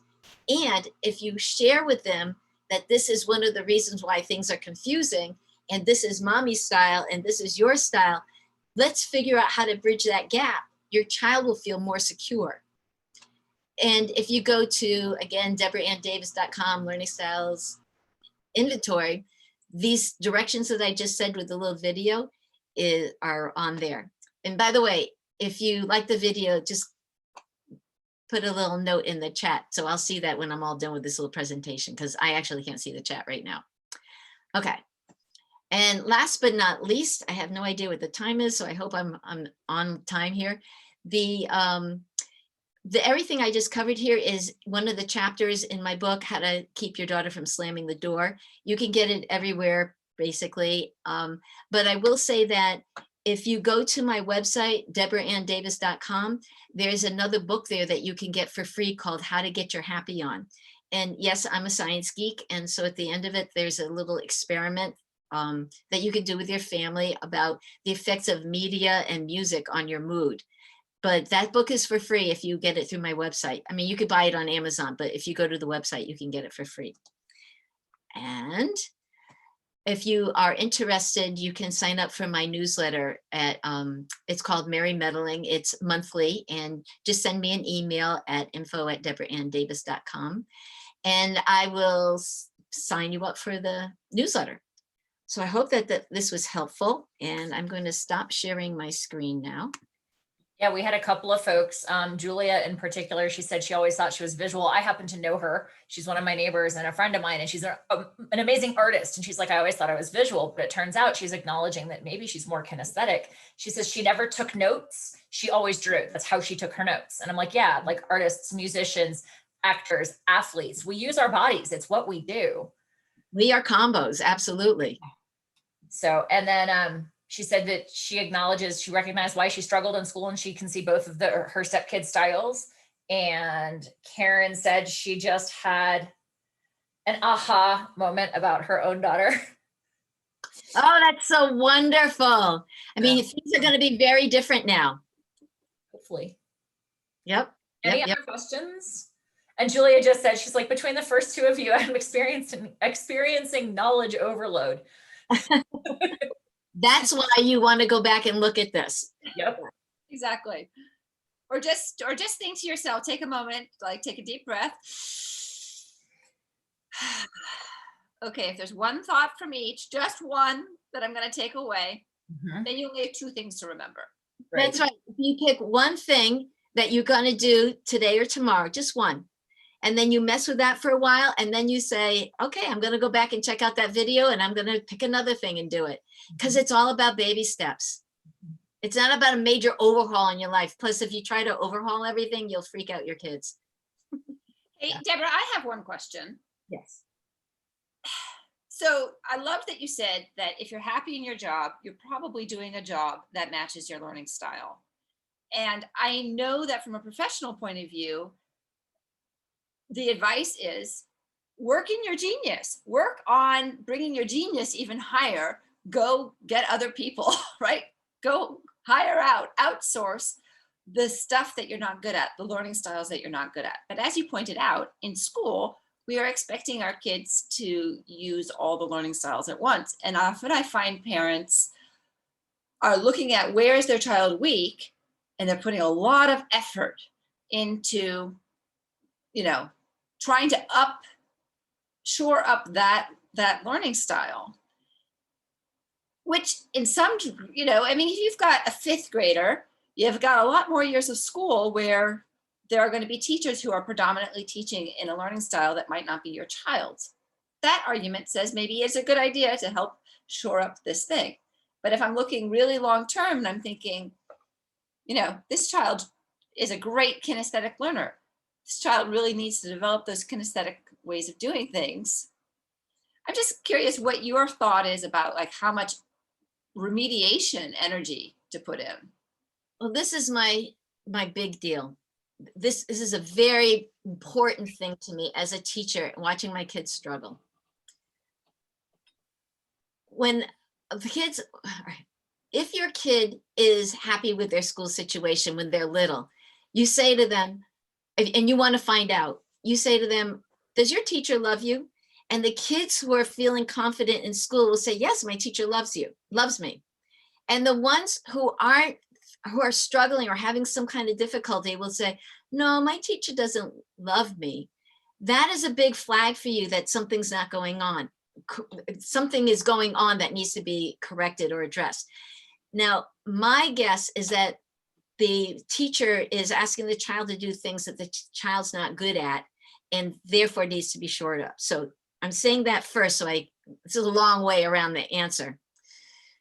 Between now and when the kid lands their ideal job, the school system and their education is all they've got for validating whether or not they're on target, doing good, right? So if we can't get them to feel validated and feel good about themselves, they're not going to get that opportunity for that job. So for me, I am not artsy at all. When I used to draw stick figures, like I'd be doing the oxygen cycle or with a chicken and an egg, and I draw things up there with stick figures, and my kids would go, what is that? And I go, oh, you little city kids, you don't know a chicken? This is a chicken, I mean, I have no art skills whatsoever. So when I was in a setting where I had like an art class, I always felt like the idiot. That's what kids do. When they're in a setting that doesn't match what their strength is, they feel like an idiot. And the two things that you can do to help them is to say, somewhere's in you, you have all of this and we're going to fix it. And the second thing you can do is to say the word yet. You haven't learned how to do that yet, but you will learn how to do it. Look at all the things that you can do. Did you know how to do those when you were 5? No. So you don't know how to do this now, but we're going to get you there. So meanwhile, your teacher needs to know that you know this material. So we're going to use this way to do it so you can show them that you know the material. But now we are going to practice your reading skills because I'm going to get you this audiobook and you're going to read along while you're listening to the words. And you know what I'd like you to do? Is I'd like you to imitate the guy's voice while you're reading along, or imitate that lady's voice while you're reading along, or pretend you're like Pinocchio's voice while you're reading along. So convey to them that, yeah, you flunked the test. So what does that mean? Test is just a measurement of what you know right this minute. So you don't know how to do that yet, which this is Clarissa's strength. She's going to talk about this stuff. But so yes, in terms of keeping them balanced in all things, yes, we do need to do that for them, because when they get the teacher who is just kinesthetic and their audio, and the teacher's going, here, go try this. And they're like, well, I don't know what to do. So we need to teach them how to approach things that are outside their wheelhouse. And more importantly, to not be afraid of the things they don't know how to do yet. And Elisabeth, you were talking about this when you were saying each year they learn another set of skills and more things that they have in their arsenal that they can use. Awesome. So Catherine actually just brought up an interesting perspective. So again, I actually know Catherine personally as well. Catherine, I'm super glad that you're here, both as a parent and as a fellow coach and mentor and educator. She works with a lot of kids in the college admissions process, but she also homeschooled 6 kids. Nice. So for any of you who are in the homeschooling space or who are going, how do I navigate having all of my children in the same space? Catherine is a good resource on that. But she said one of her concerns with Common Core, Deborah, is the emphasis on group work, or with the emphasis on group work, is that some of the stronger kids will get lower grades because they just don't do the social aspect as well. Like maybe that auditory, like interactive side of things. Or maybe like they don't do the kinesthetic, like create the poster assignments. What are your thoughts And I am going to say, let's just be conscious of time and response, but what are your thoughts about demanding all students do things in every style? Say you have a small group, and I don't know about that last sentence, all students do everything in all styles. They need to dabble in all styles. That's what I'm saying. They need to dabble in it. So when they are in a group project, you go with everybody doing what they're strong with. And your visual learner will watch that kinesthetic learner putting stuff together and spacing things out properly. And they'll go, oh, so when they have to do it, they will have acquired that skill. And your auditory learner will also be watching the instructions when they're saying, do this and move this here and do that there. And they'll understand when the visual learner comes back with the research and says, I got this at such and such a thing. I looked up these things and I tried this, and they'll say, oh, that's what I'll do when I have to do that. So it's not that every person has to be an expert at stuff, but you can say to a visual learner, can you help me with the poster?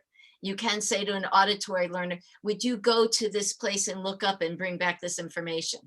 So it's not that they can't do it, but let's face it, when everybody's goal is the grade and not the learning, then you want to play to your strengths, but don't think for a second that they're not watching what each other's doing. I'm not sure I actually answered that question because I was thrown a little bit by the phrasing of the last sentence. Catherine, you want to rephrase it?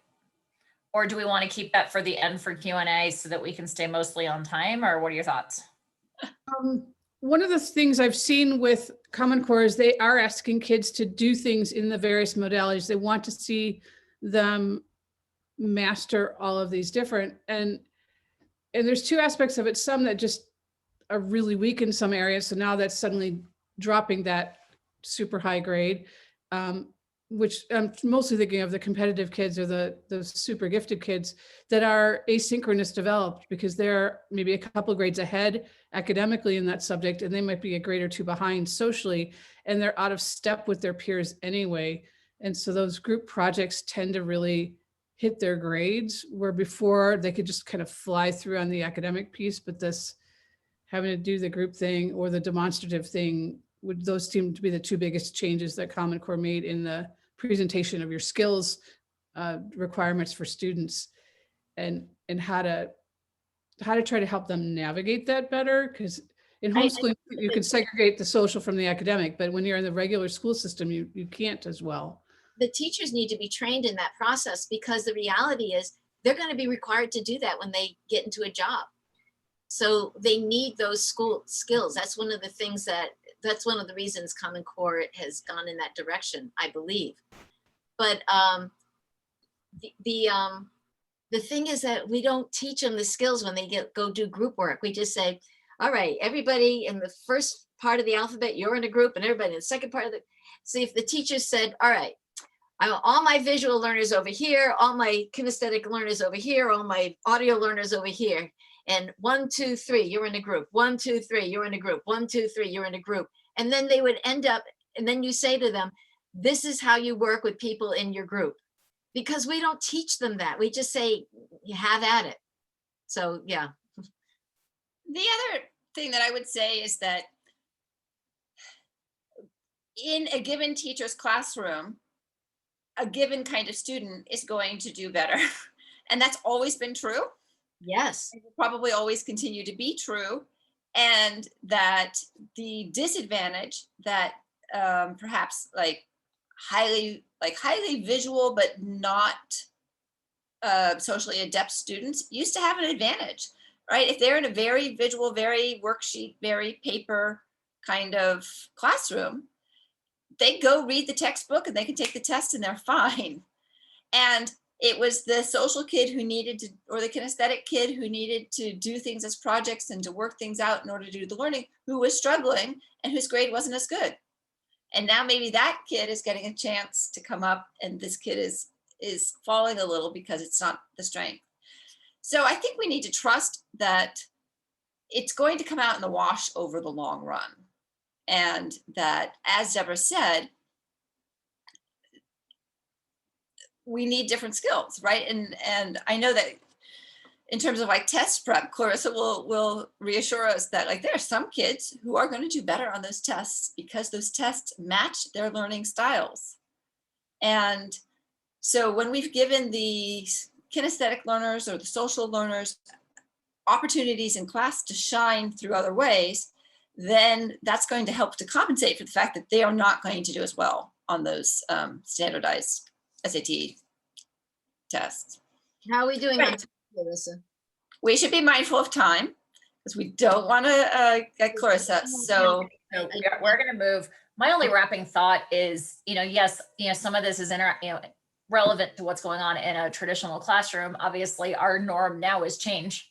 And so acknowledging, if your kid is more the kinesthetic learner and maybe they don't have as many opportunities, how can we supplement that at home?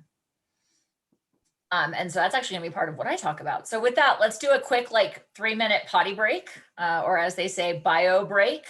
And then we'll come back and talk about some mindset. And I'm thrilled that there's a lot of consistencies with the things that we're all passionate about. So hopefully I can offer a little bit different spin on some of the things we've heard. So let's take a quick break. We'll be back shortly. excellent.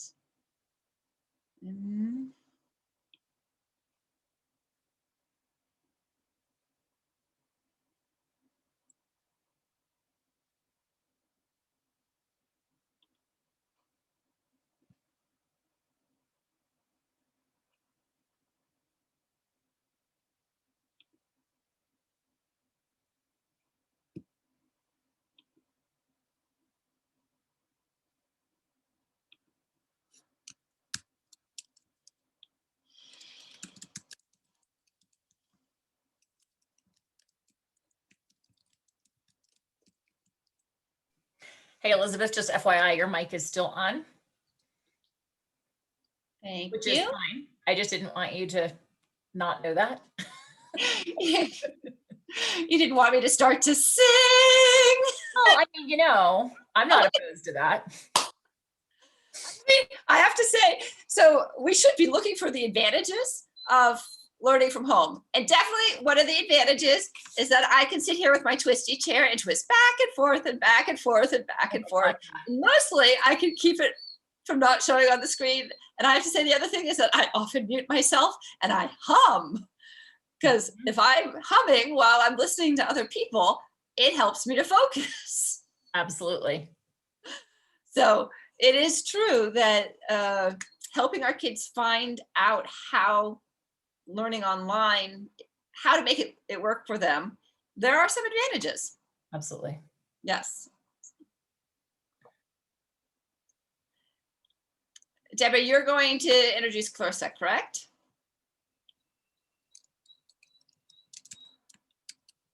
Unmute. Yeah, yes, I am. Is it time? Almost. Almost. Almost.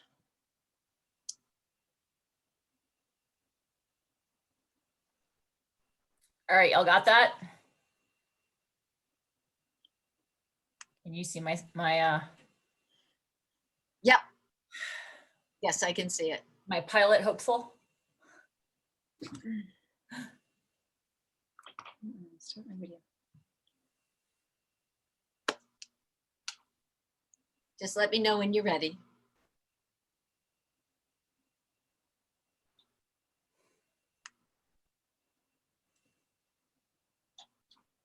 All right, just had somebody known as iPhone join us.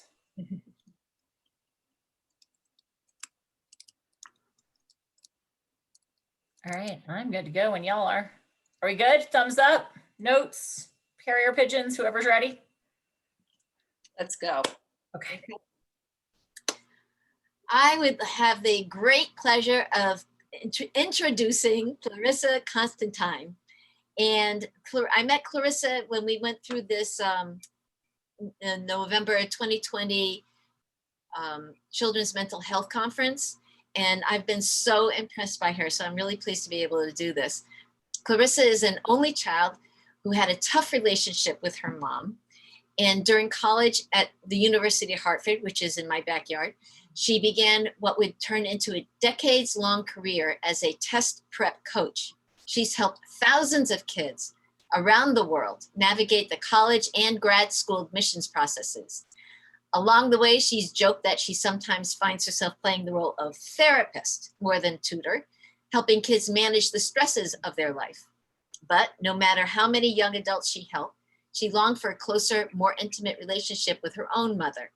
Unfortunately, that didn't come to pass because her mom passed away in November 2019. Clarissa is driven to help other families avoid the heartache, the lost years, and the regret she, and most likely her mom too, experienced. In addition to test prep coaching and dreaming of the ways parent-tween connection will help families, she's also a certified life coach who helps teens learn concepts like goal setting, self-compassion, and self-esteem, mindfulness, and growth mindsets. So without further ado, take it away, Clarissa. Thank you. And again, thanks to all of you for being here. It's always cool to say, hey, here's some information. Let's do what we can to help make life a little bit easier, hopefully, a little more fun along the way. So as we start with mindset, I'm curious if you would either type to me or go ahead and come on mic. What do you think when you hear the term mindset? Because it's kind of become a buzzword. So what are your thoughts?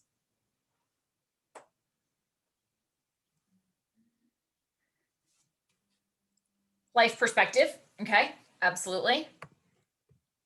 A frame of reference. Yeah, attitude, approach to life. Absolutely. Okay. All of those, I think, are key.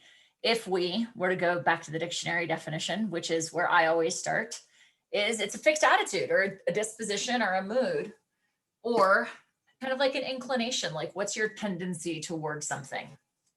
And yes, Kelly, that is exactly where we're going. If you are not familiar with Dr. Carol Dweck, there's an image in there that is somewhat less reflective than the book that I've got. You can tell it's a well-worn book. It's a phenomenal book. Basically, Dr. Dweck takes this concept of mindset, your frame of reference, your life view, your worldview, and she kind of subdivides it into two categories. One is a fixed mindset. The other is growth mindset. So I'm going to propose that if we're here today, there is at least some aspect of us that believes that we have a growth mindset, because we believe that if we can learn and we can adjust something, then things can change. But it really starts with us. So let's start and actually take a look. I know it's super small in this diagram, but fixed mindset, I actually have to acknowledge that I grew up with much more of a fixed mindset than I think my folks tried to engender in me. And we're going to talk about some why that is. With a fixed mindset, there's a belief that intelligence is set, what you're born with. You know, if you believe in God, like when God was passing out good looks and brains and social skills, you got what you got, and that's what you're stuck with. If intelligence is set, then that means that growth isn't possible. It means that obstacles are challenging and, oh, I can't do it, so I'm done and I'm just not going to try. I don't like challenges. I don't put myself out there. Effort? What effort? I can either do it or I can't. I'm either a natural or I'm not. On the other side, though, with a growth mindset, we go, hey, you know what? Maybe it wasn't just that like I got 1 cup of brains and a half a cup of good looks. Maybe I can shift things around along the way. Maybe I can learn. Maybe I can grow.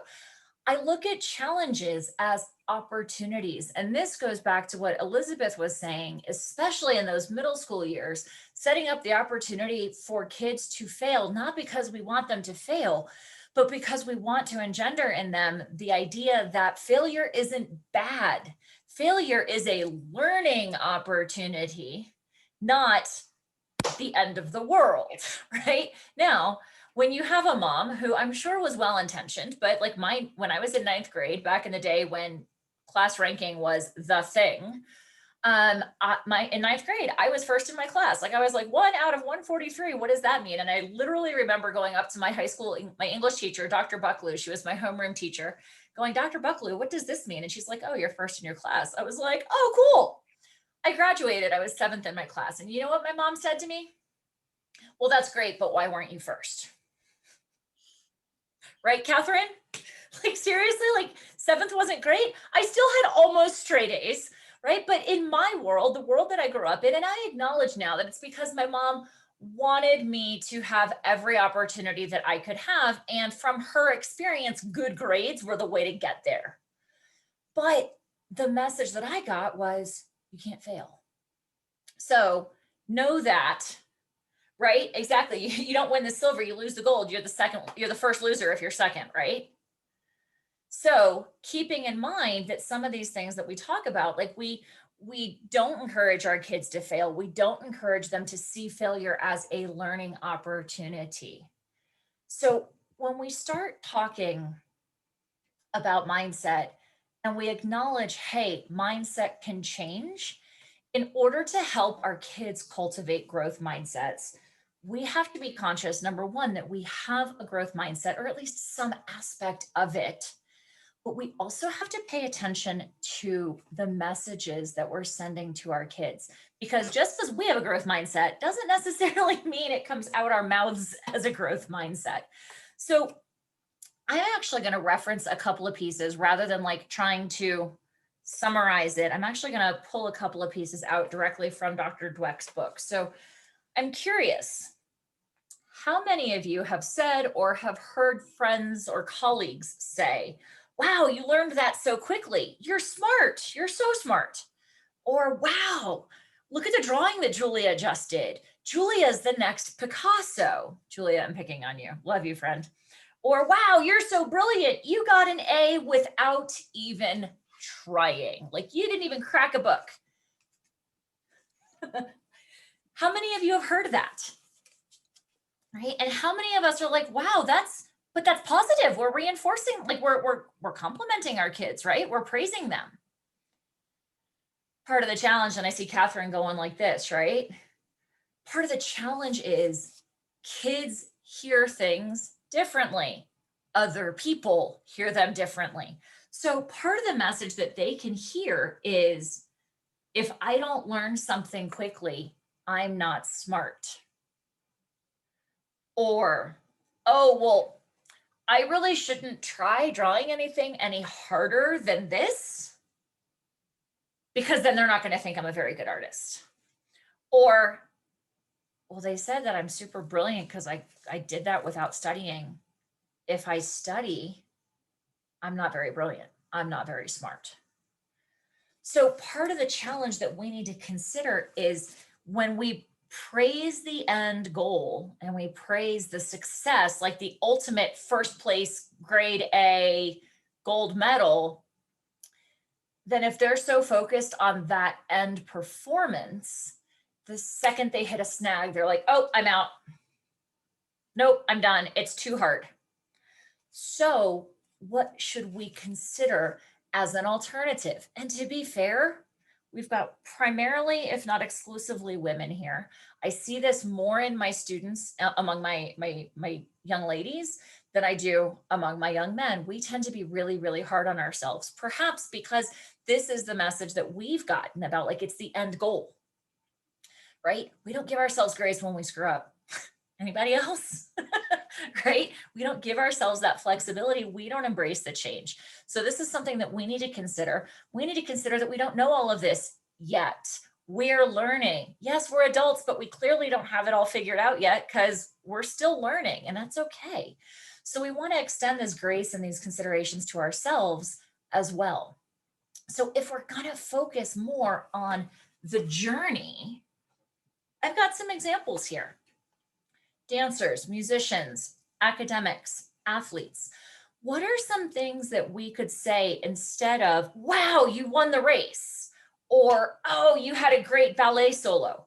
What are some of the things that we could embrace, that we could encourage and recognize in the process?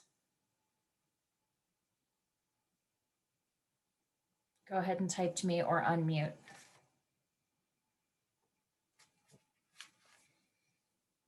Indeed, Elisabeth. What are some of the stepping stones we can recognize in these journeys? Absolutely, Catherine, your hard work is paying off. Good job taking a risk and trying something new. I'm really proud of you for putting yourself out there. Absolutely. Absolutely. We could say, Exactly, Jenna. You finished. Absolutely. Yep. Absolutely, Elisabeth. So when I look at these, and these are some experiences that I've had. I was a dancer when I was a kid. I'm a musician. I'm a runner, frustrated runner, but a runner, right? If you have a dancer or an actor or musician in your life, wow, I loved the passion that you put into your practice or your rehearsal. Or wow, I can, I'm listening to your scales and it sounds like your fingers are learning how to play your scales better. And it feels like that's becoming more comfortable for you. Or wow, I love the fact that, yeah, you didn't win the race, but you know what? You made it to the gym 4 days a week for the last 7 weeks. And I can tell how much more confident you are going up to the starting line. So I really encourage you to consider, what are those process-oriented pieces that we can acknowledge, right? And what about for us? Like, I'm sitting here, it's New Year. One of my goals was to try to get a little healthier, drop some weight. The darn scale isn't moving, but you know what I'm acknowledging myself for? That I've done yoga. I have done a downward dog every single day this year. And you know what? The scale will move someday. And if it doesn't, I've still done downward dog every day this year, right? So acknowledging the process and looking at the pieces that will, the pieces that we know will ultimately get us there. Thank you, Elisabeth. Granted, it was 1 o'clock this morning and I said to my husband, I haven't done my full yoga practice because of course, in typical me style, I finished this last night and I'm like, I'm gonna do my downward dog. And so I did it right next to the bed, but I did it. All right, so again, thinking about the journey. Right, Deborah, thank you. So we also want to think about messages that we send when the kids around us don't see the success that they would like. So Dr. Dweck gives an example in here of a 9-year-old, reasonably new gymnast who goes to her first meet and doesn't place, doesn't win, she showed up, but she didn't win anything, which of course is devastating for a 9-year-old. And so Dr. Dweck gives 5 examples of how we could respond to this. The first one, tell her that you thought she was the best. Well, the challenge with that is she's going to be like, yeah, whatever, but the judges didn't. So mom, dad, coach, whatever, your opinion kind of doesn't matter. The second that she offers, Dr. Dweck offers, is to say, well, you were robbed. What do you think the challenge is there? I can see Catherine going like, oh, no. Well, the challenge there is that you're taking the responsibility off of the student. Maybe she wasn't robbed. Maybe she just wasn't that good. Exactly. It's making it somebody else's fault. A third option is to say, well, gymnastics isn't that important anyway. Here's the thing. And that's something I actually remember my mom saying, and I know it was well-intentioned, but the catch is, if it's something that they didn't succeed at and you tell them that it's not that important anyway, the message that we're sending is that trying something new doesn't matter. And that if they're not naturally good at it and they don't naturally walk away with the gold, it's not worth doing. So be cognizant of that. Fourth option is be like, well, I know you can do it. I'm sure you're going to win next time. Well, what makes you so sure I didn't win this time? And so there's an aspect where that can undermine your relationship with the kid. And by the way, when I say your kid, to be clear, I'm actually not a mom, but I've been a coach. And so when I say your kid, I don't necessarily mean like your child, but your stepkids, your mentees, the kids that you coach. Know that I use that like broadly, okay? Dr. Dweck proposes it saying, well, I'm sure you're going to win next time, is actually potentially the most dangerous of all of these. Because she says, does it automatically take you where you want to go? Does the kid learn from the process? Does the kid think like, well, I'm just going to get it next time? Probably. And so that's a really dangerous step that we want to take. So if you had to guess, what do you think a more appropriate or more effective response might be when you have a kiddo who doesn't achieve their goal? Any thoughts?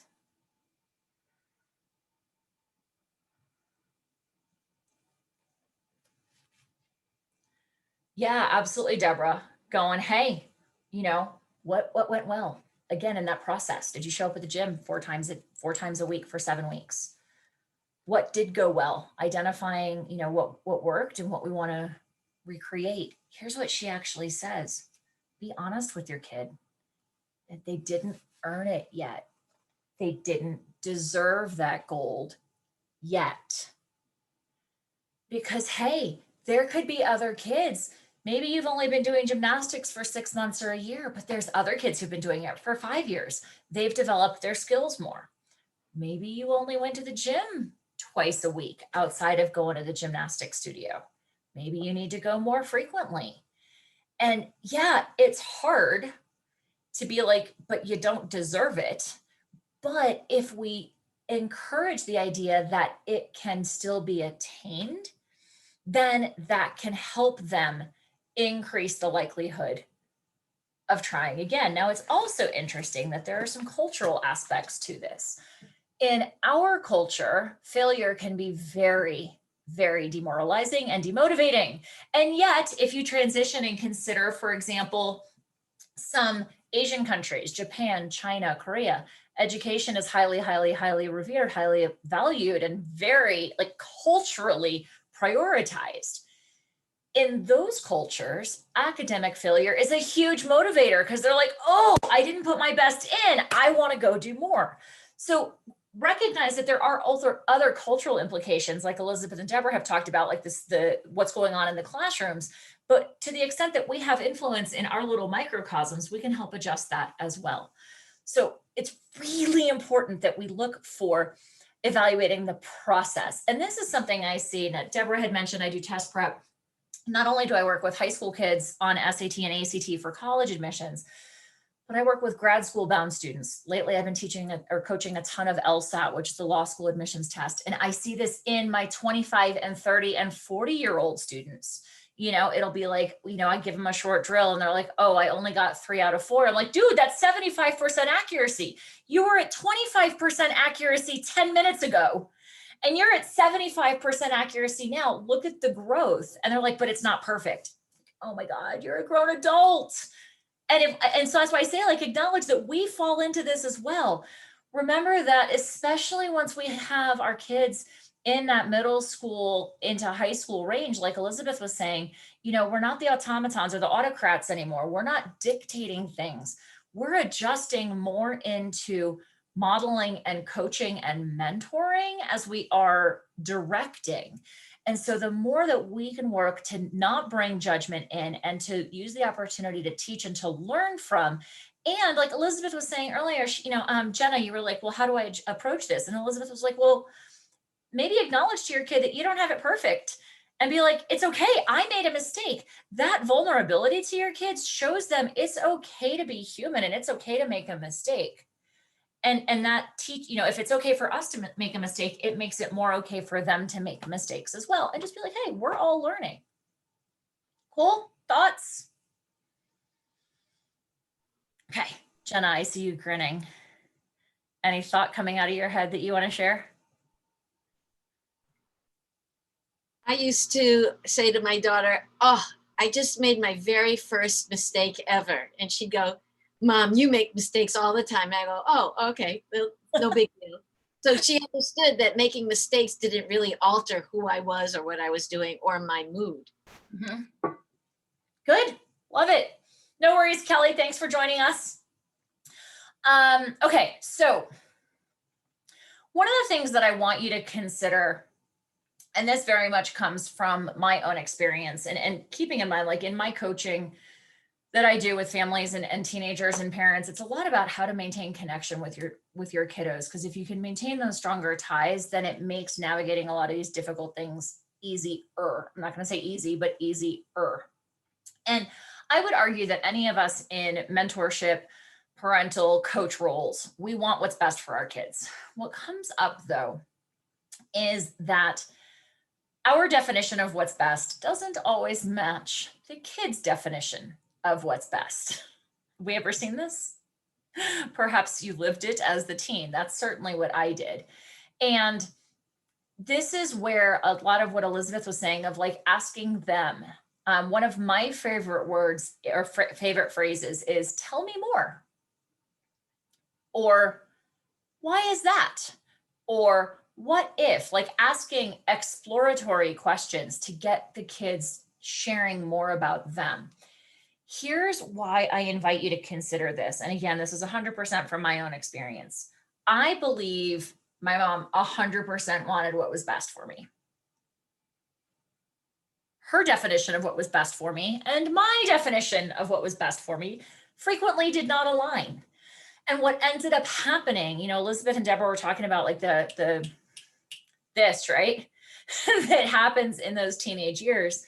Unfortunately for us, we ended up continuing on spending so much time, effort, and energy trying to prove that what we believed was right or what was best was right. And we lost the ability somewhere along the way to be kind in that process because we were so emphatic trying to prove that we were right. And so this speaks to one of the things that Dr. Dweck discusses about we love you, but only on our terms, only if you fit into this box. And so I encourage you to consider, and I actually was interviewed for a podcast called Blended on the Bluff a couple of weeks ago. She specializes in working with blended families. And she has a very strong faith-based approach to it. And I said, you know, one of the things that, we were talking about, one of the things that can come up is that oftentimes we're teaching kids morals and values based in our belief system. And that's exactly what my mom did with me. And what I felt was missing was the fact that she would love me anyway, even if I stepped out of that, even if I made a mistake, even if XYZ outside of her box. So I encourage you to consider what boxes perhaps we have defined for our teenagers in terms of, you know, conditions based upon, you know, them in some way feeling that our love or support or rah-rah cheerleading is conditional in some fashion. So be aware of that.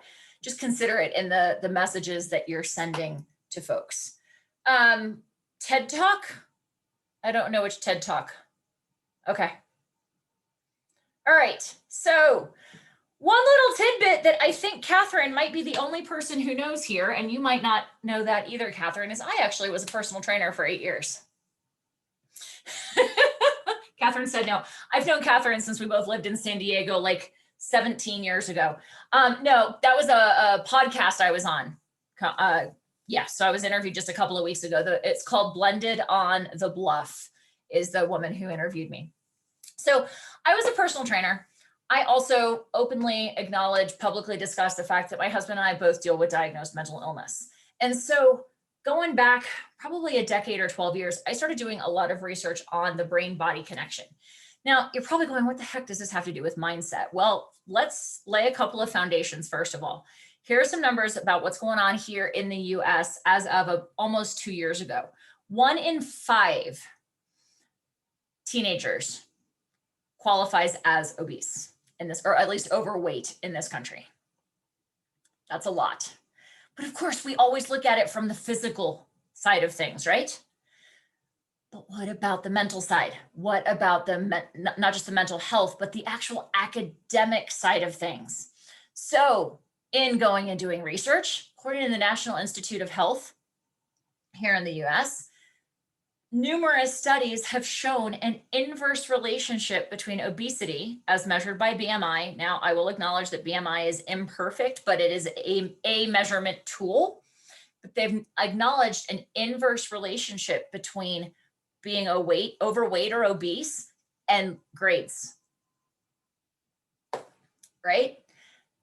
So what does this tell us? Well, it's not necessarily causative, but it's at least correlative in that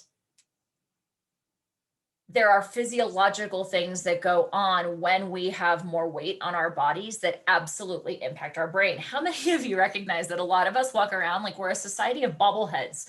Like we acknowledge what's going on up here, but we don't necessarily recognize how what's up here attaches to what's down here and how they play together. So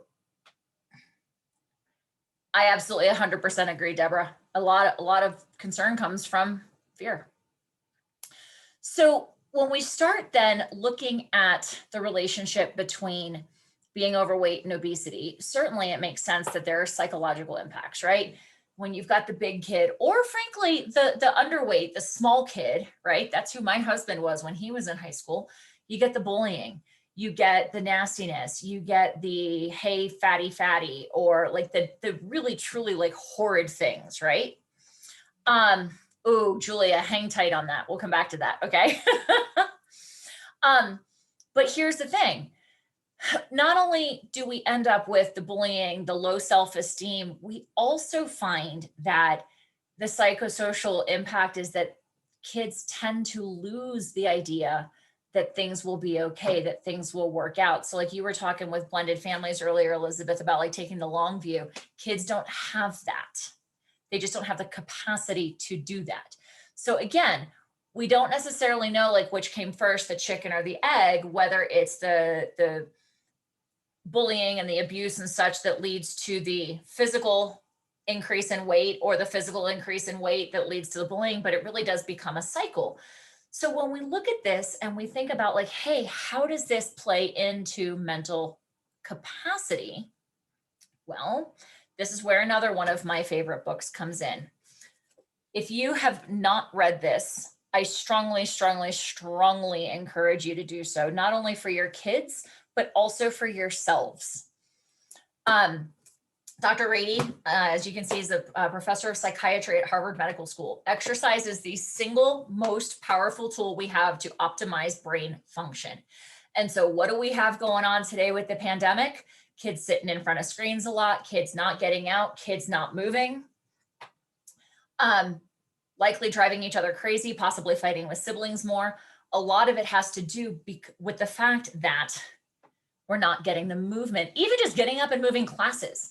One of the most fascinating studies that Dr. Rady references in here is actually out of a school system in Naperville, Illinois, where they implemented period 0 hour PE.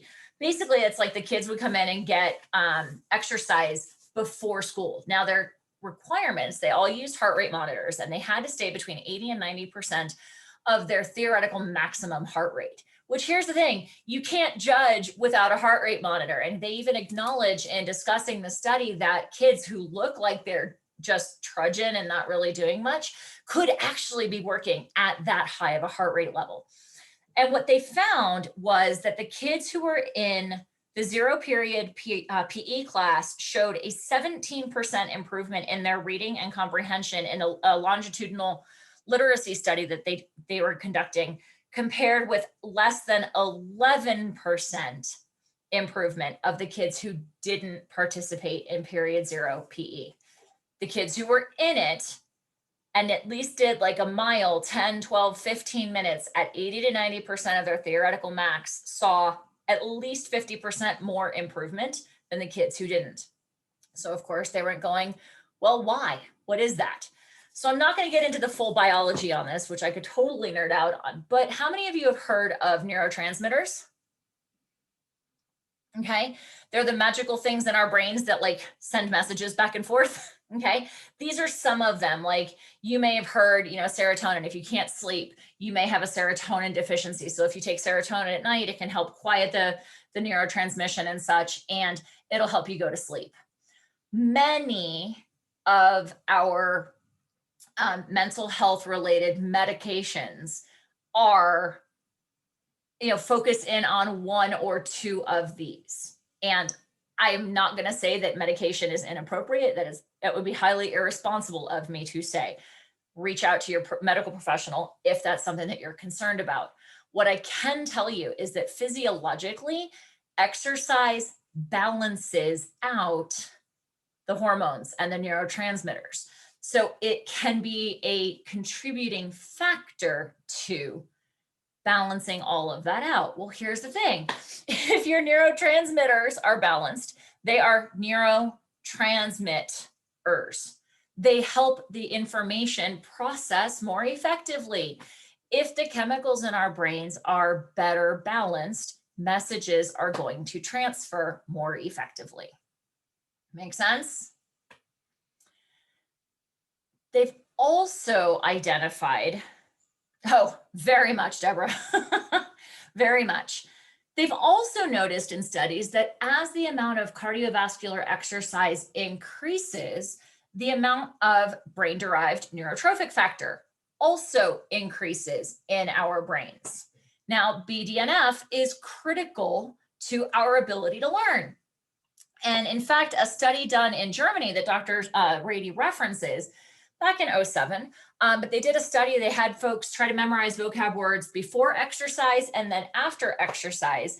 And what they found was that after even 15 minutes of exercise, the study participants learned vocab 20% faster than they did beforehand. So I tell all my students, and of course I always put, hang on, I always put the legal schmiegel on it of like, check with your medical professional to ensure that exercise is appropriate for you, okay? But assuming that it is, I tell all of my students that I expect them to go out and go for a run or get on the elliptical or get on the rowing machine and hit it hard for 15 minutes before they come into class. Number one, they're going to be more awake, but number two, they're actually putting their brain in a physiologically more advantaged state to learn. Or downward facing dog, indeed. All right, couple of other things and then we're going to wrap it up here. Mindfulness. How many of us could use a little more practice of being here now? Okay, now everybody thinks, oh, that's yoga. I don't meditate. Okay, fine. But how many of us couldn't benefit from this? Right? Breathing deep. Here's another really good book. To be fair, I have not actually finished reading it. I borrowed it from the library. I liked it so much. I bought it on Amazon because I wanted to write in it and mark it up. And I haven't gotten all the way through it yet. But much of what this author references, and she actually, she wrote the book with her kiddo. Her kid dealt with debilitating anxiety. And much of this is what she's learned in the process. And there's a lot of really good strategies that you can implement now to help mitigate or help minimize the potential of having your kids deal with anxiety. It's called Understanding Teenage Anxiety by Jennifer Brown with an E.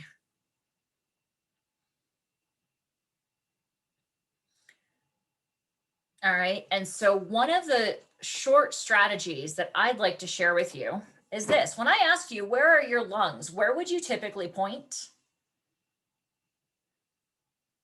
Oh, good. A couple of you are down here. Most students tell me, oh, it's up here, right? They think up like above the girls, as it were, right?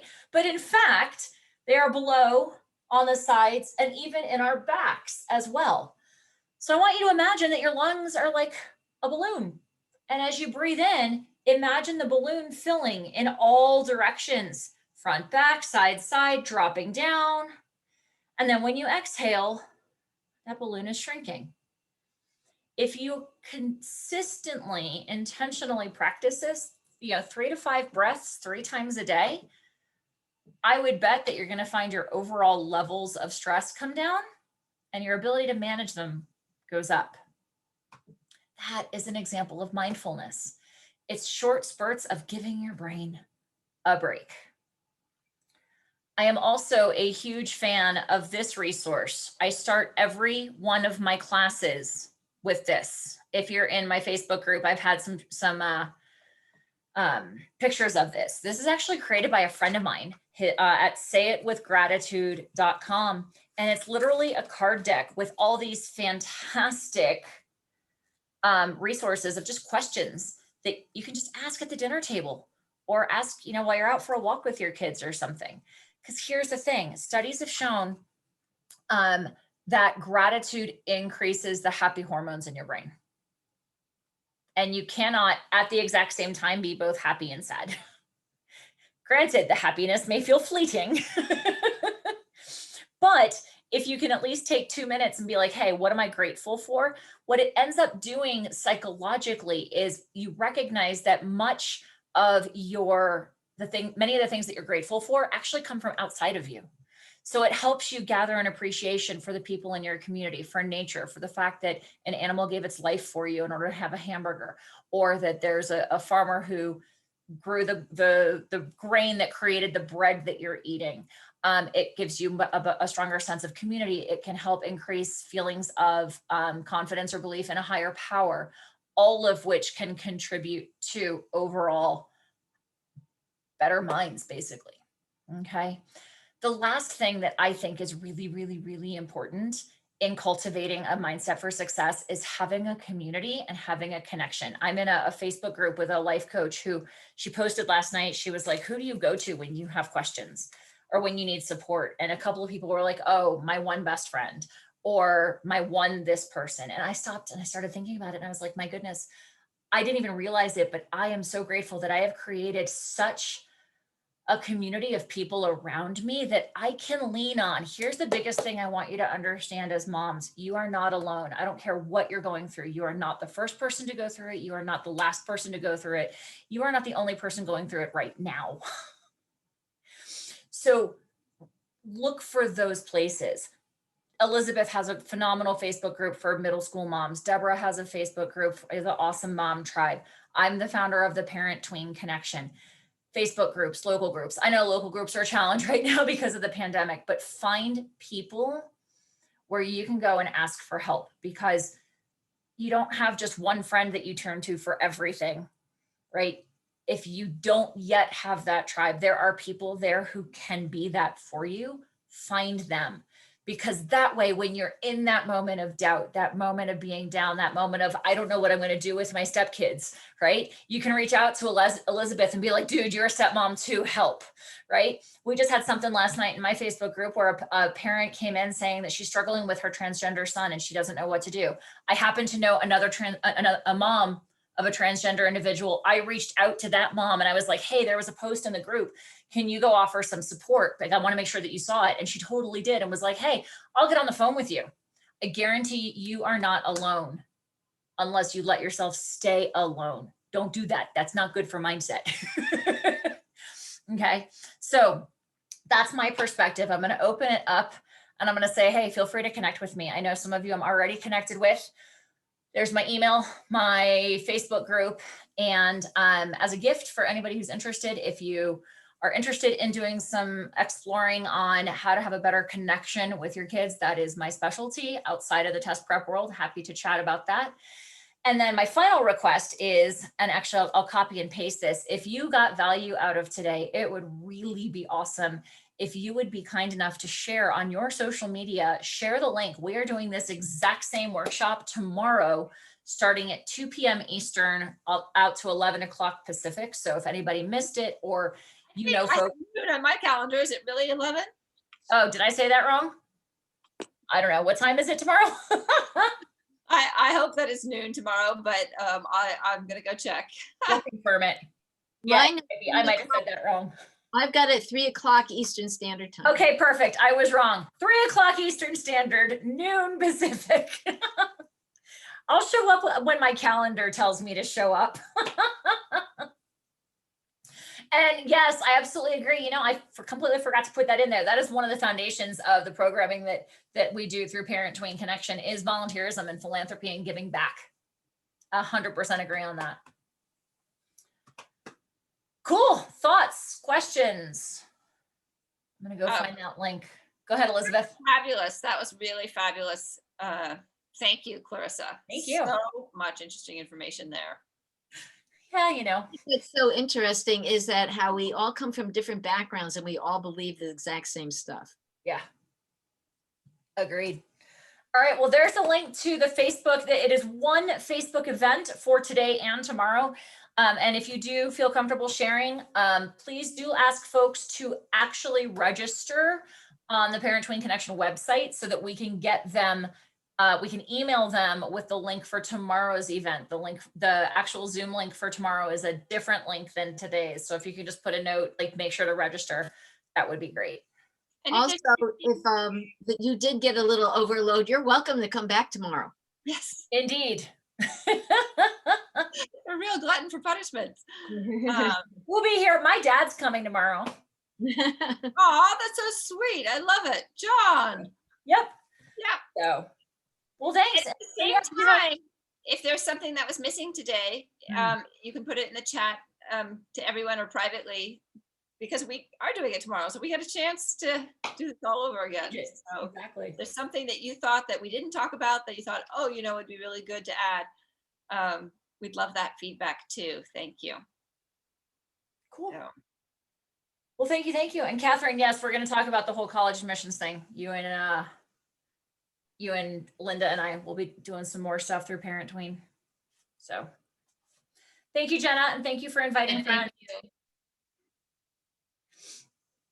Thank you very much for attending, everybody. We really enjoyed this. so much. You wouldn't believe how much time we put together trying to make this be something that would be impactful for everybody. So I'm glad you enjoyed it. Yeah, I think you did a very good job. Thank you for all your time preparing. Thanks, Thank you. Catherine. That means a lot. Thank you. Bye-bye. Thank you so much. Thanks for your participation. By the way, you guys, you know, you can save the chat if you want all the resources. The other that ideas, you yes. don't know how to do that. You go to chat, you look under where you type a message. In that box, the upper right-hand corner has 3 dots. You click on the dots and it says save chat. And I'm going to do that for myself right now. Yep, same. Done. Yep. I actually learned how to do that yesterday. Besides, you can't teach an old dog new tricks. There you go. Do I have more information on step parenting? I have a blog on 7 inescapable post-divorce truths that sort of says, like, here's the reality that you kind of have to accept. And I do have a chapter in my book as well that I could send out just the chapter. Patty, is that you asking that? Yeah, yes. My daughter is in a relationship. She's 32. And I just know it's going to be difficult. It's hard. It is really, really hard. And, you know, I was as well prepared with as many tools as I can have imagined coming into that situation, right? I had so much experience with kids. I had talked to so many kids in my classes whose parents were divorced.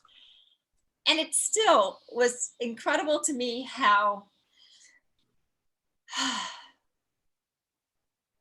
it was baby steps. It was baby steps in faith and trusting that what I was doing was going to make a difference in the long run, with very little in the moment evidence that I was making a difference in being effective. Yeah, you just have to trust. Was there unconditional love? Like, is it difficult to have that unconditional love for that child, for the children? From the children, you absolutely do not get that unconditional love. And why should you? By definition, their primary family has broken up, either through death or You divorce. to them. You to Yeah. them. Right? Oh, my unconditional love to them. Yeah. I've talked to parents about this, and I don't think it's a given in the same way. And there's something interesting, you know, we have that expression, blood is thicker than water. And there is something to that. And I'll tell you, one of the ways that I found it is that here I was in their home doing my darndest to be present, to be supportive, to be their cheerleaders. And that connection, you know, with me was conflicted. Whereas they would meet cousins from, my husband's from India. So like cousins would come in from India whom they had no connection with, right? They'd never met, they hadn't seen, they were like names of people far away. And there would be like this instant bond, you're my cousin. And like this instant, like, you're my cousin, you're my family, I love you. And you just kind of had to look at that and stand from the outside and look at it and go like, okay, that's, you know, that's probably a truth that I have to accept, that I'm not going to get that unconditional love.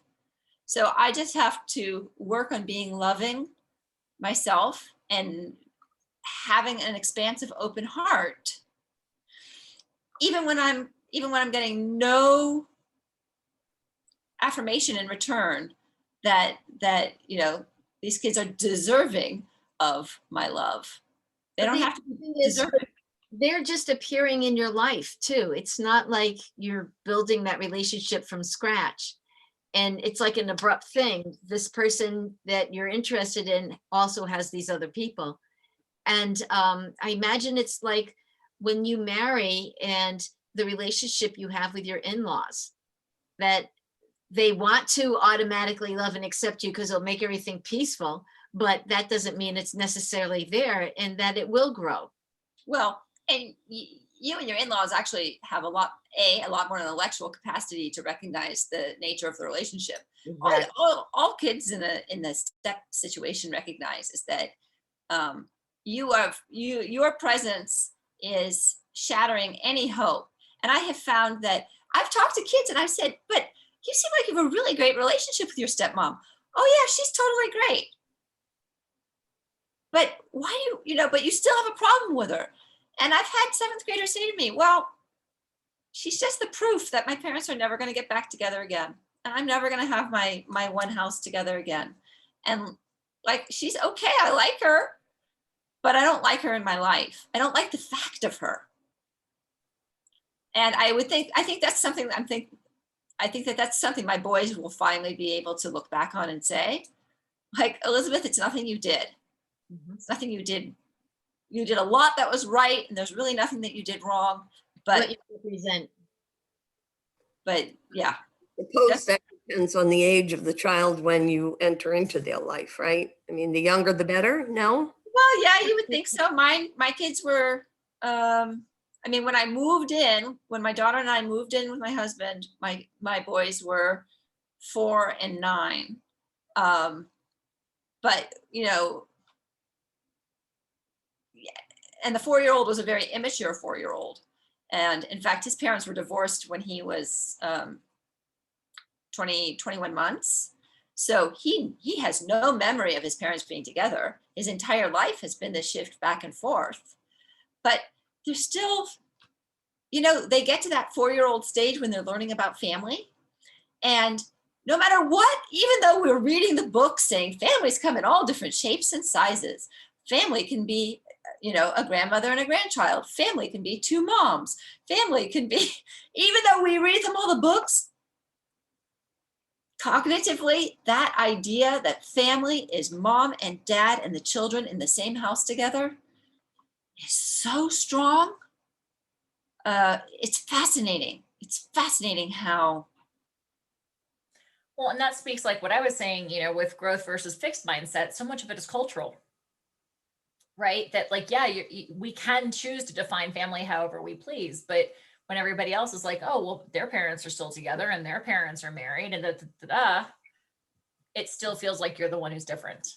Which, In answer to your question about age, my parents split up when I was 19, and my father remarried when it was like 4 or 5 years later, right?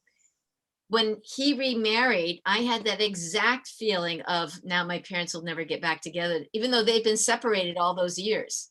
So no, it's not an age thing. Yeah. And my stepmother is a lovely woman, but she still put the nail in the coffin for my parents getting together. And both of my parents remarried, but she was the first one. and I was going to say, I think part of it too, from what I've observed with kiddos, is part of it has to do with the nature of why the parents split, or why there is a step parent. I can't even say why the parents split, right? Because if it's a case where the kids were young enough and they didn't recognize that there was discord, they may not recognize that it's actually better for mom and dad not to be together because there was so much fighting and negativity and hatred and angst, right? If they're older and they did recognize that, if that was the case and they recognize that things are more peaceful with mom and dad separated, that can be a contributing factor. But then there's also the aspect, like, friend of mine, my best friend's husband died last year, right? So there may be a stepdad at some point, but for them, mom and dad clearly aren't ever getting back together because dad's gone, right? So I think the nature of that is a as big of a factor as anything else.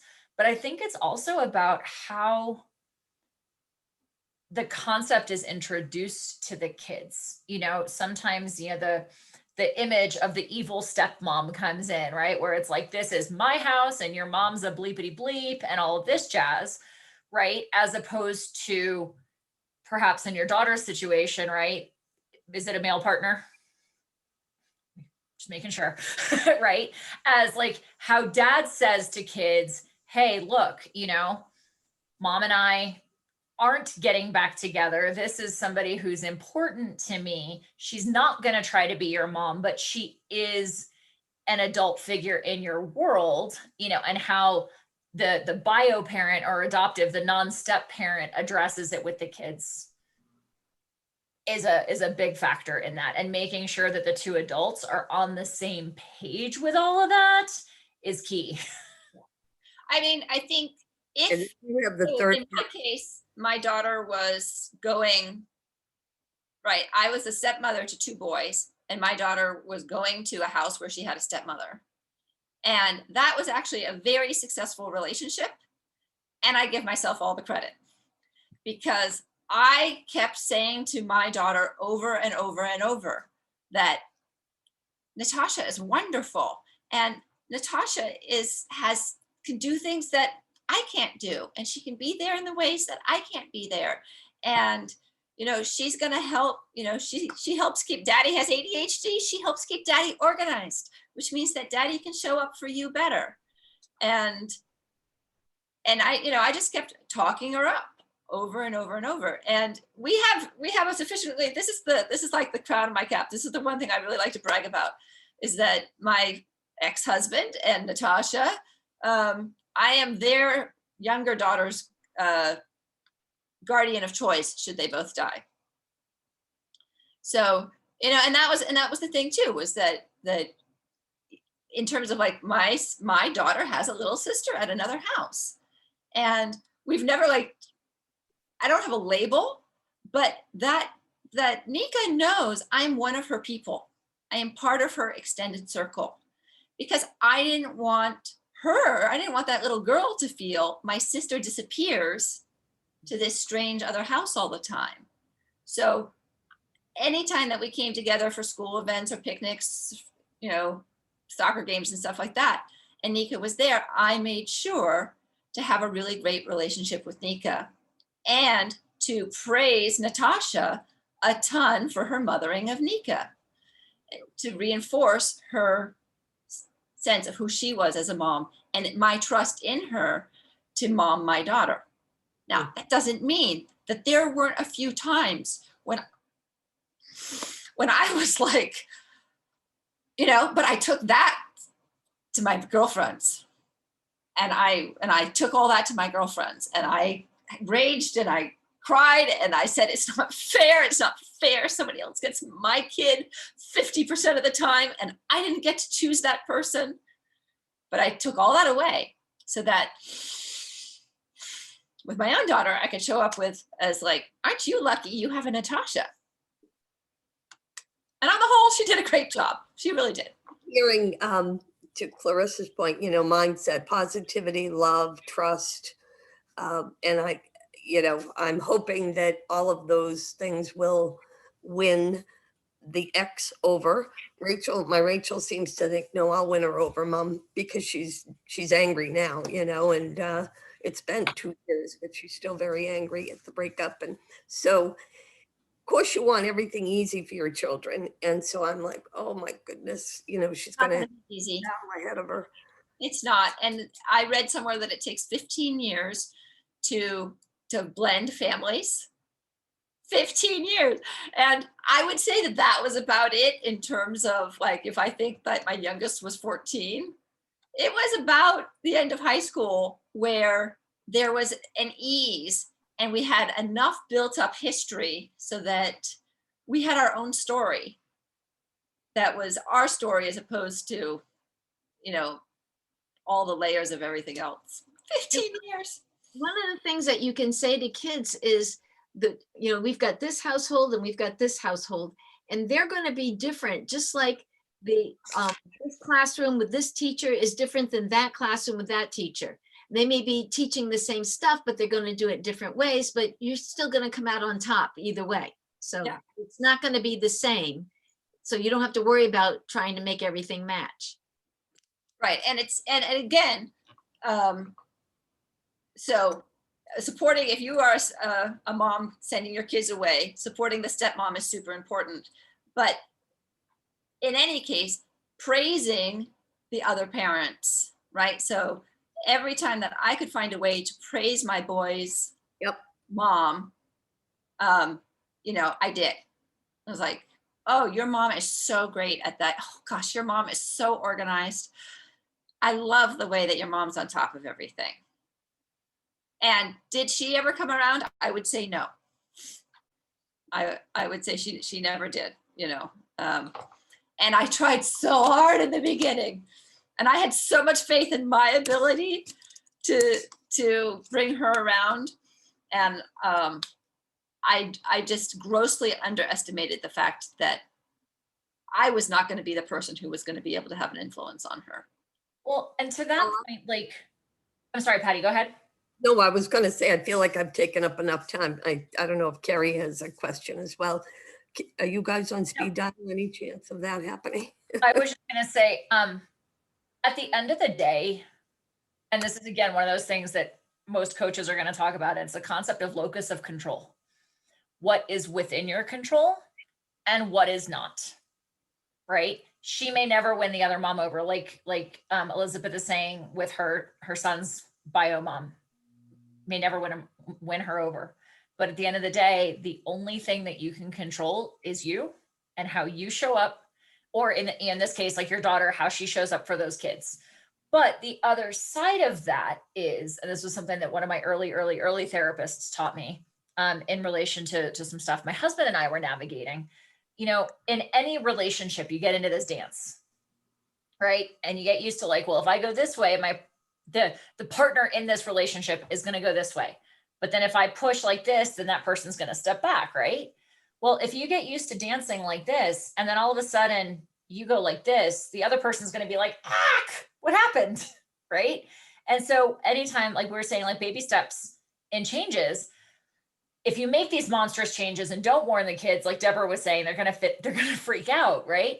But if you just make one adjustment, like committing to, I'm not going to badmouth their bio mom. I don't care what she says about me. This is my baby step that I'm taking.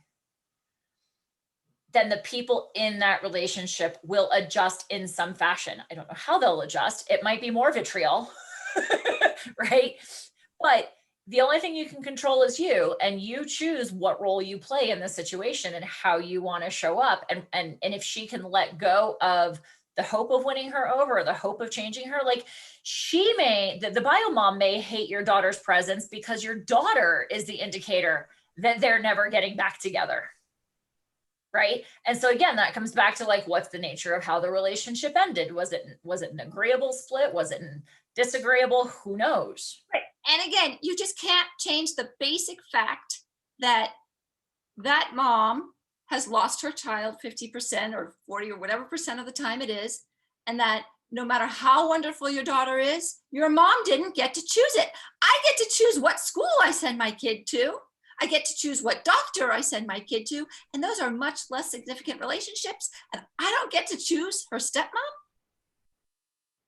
It's just hard. It's just really hard to trust and have faith and to say, yep, the man who cheated on me and walked out on me is the man I want choosing the stepmother for my children, right?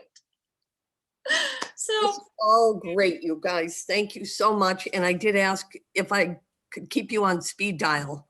I Join mean, our groups. I have your names, yes, yeah, and join the groups and support group.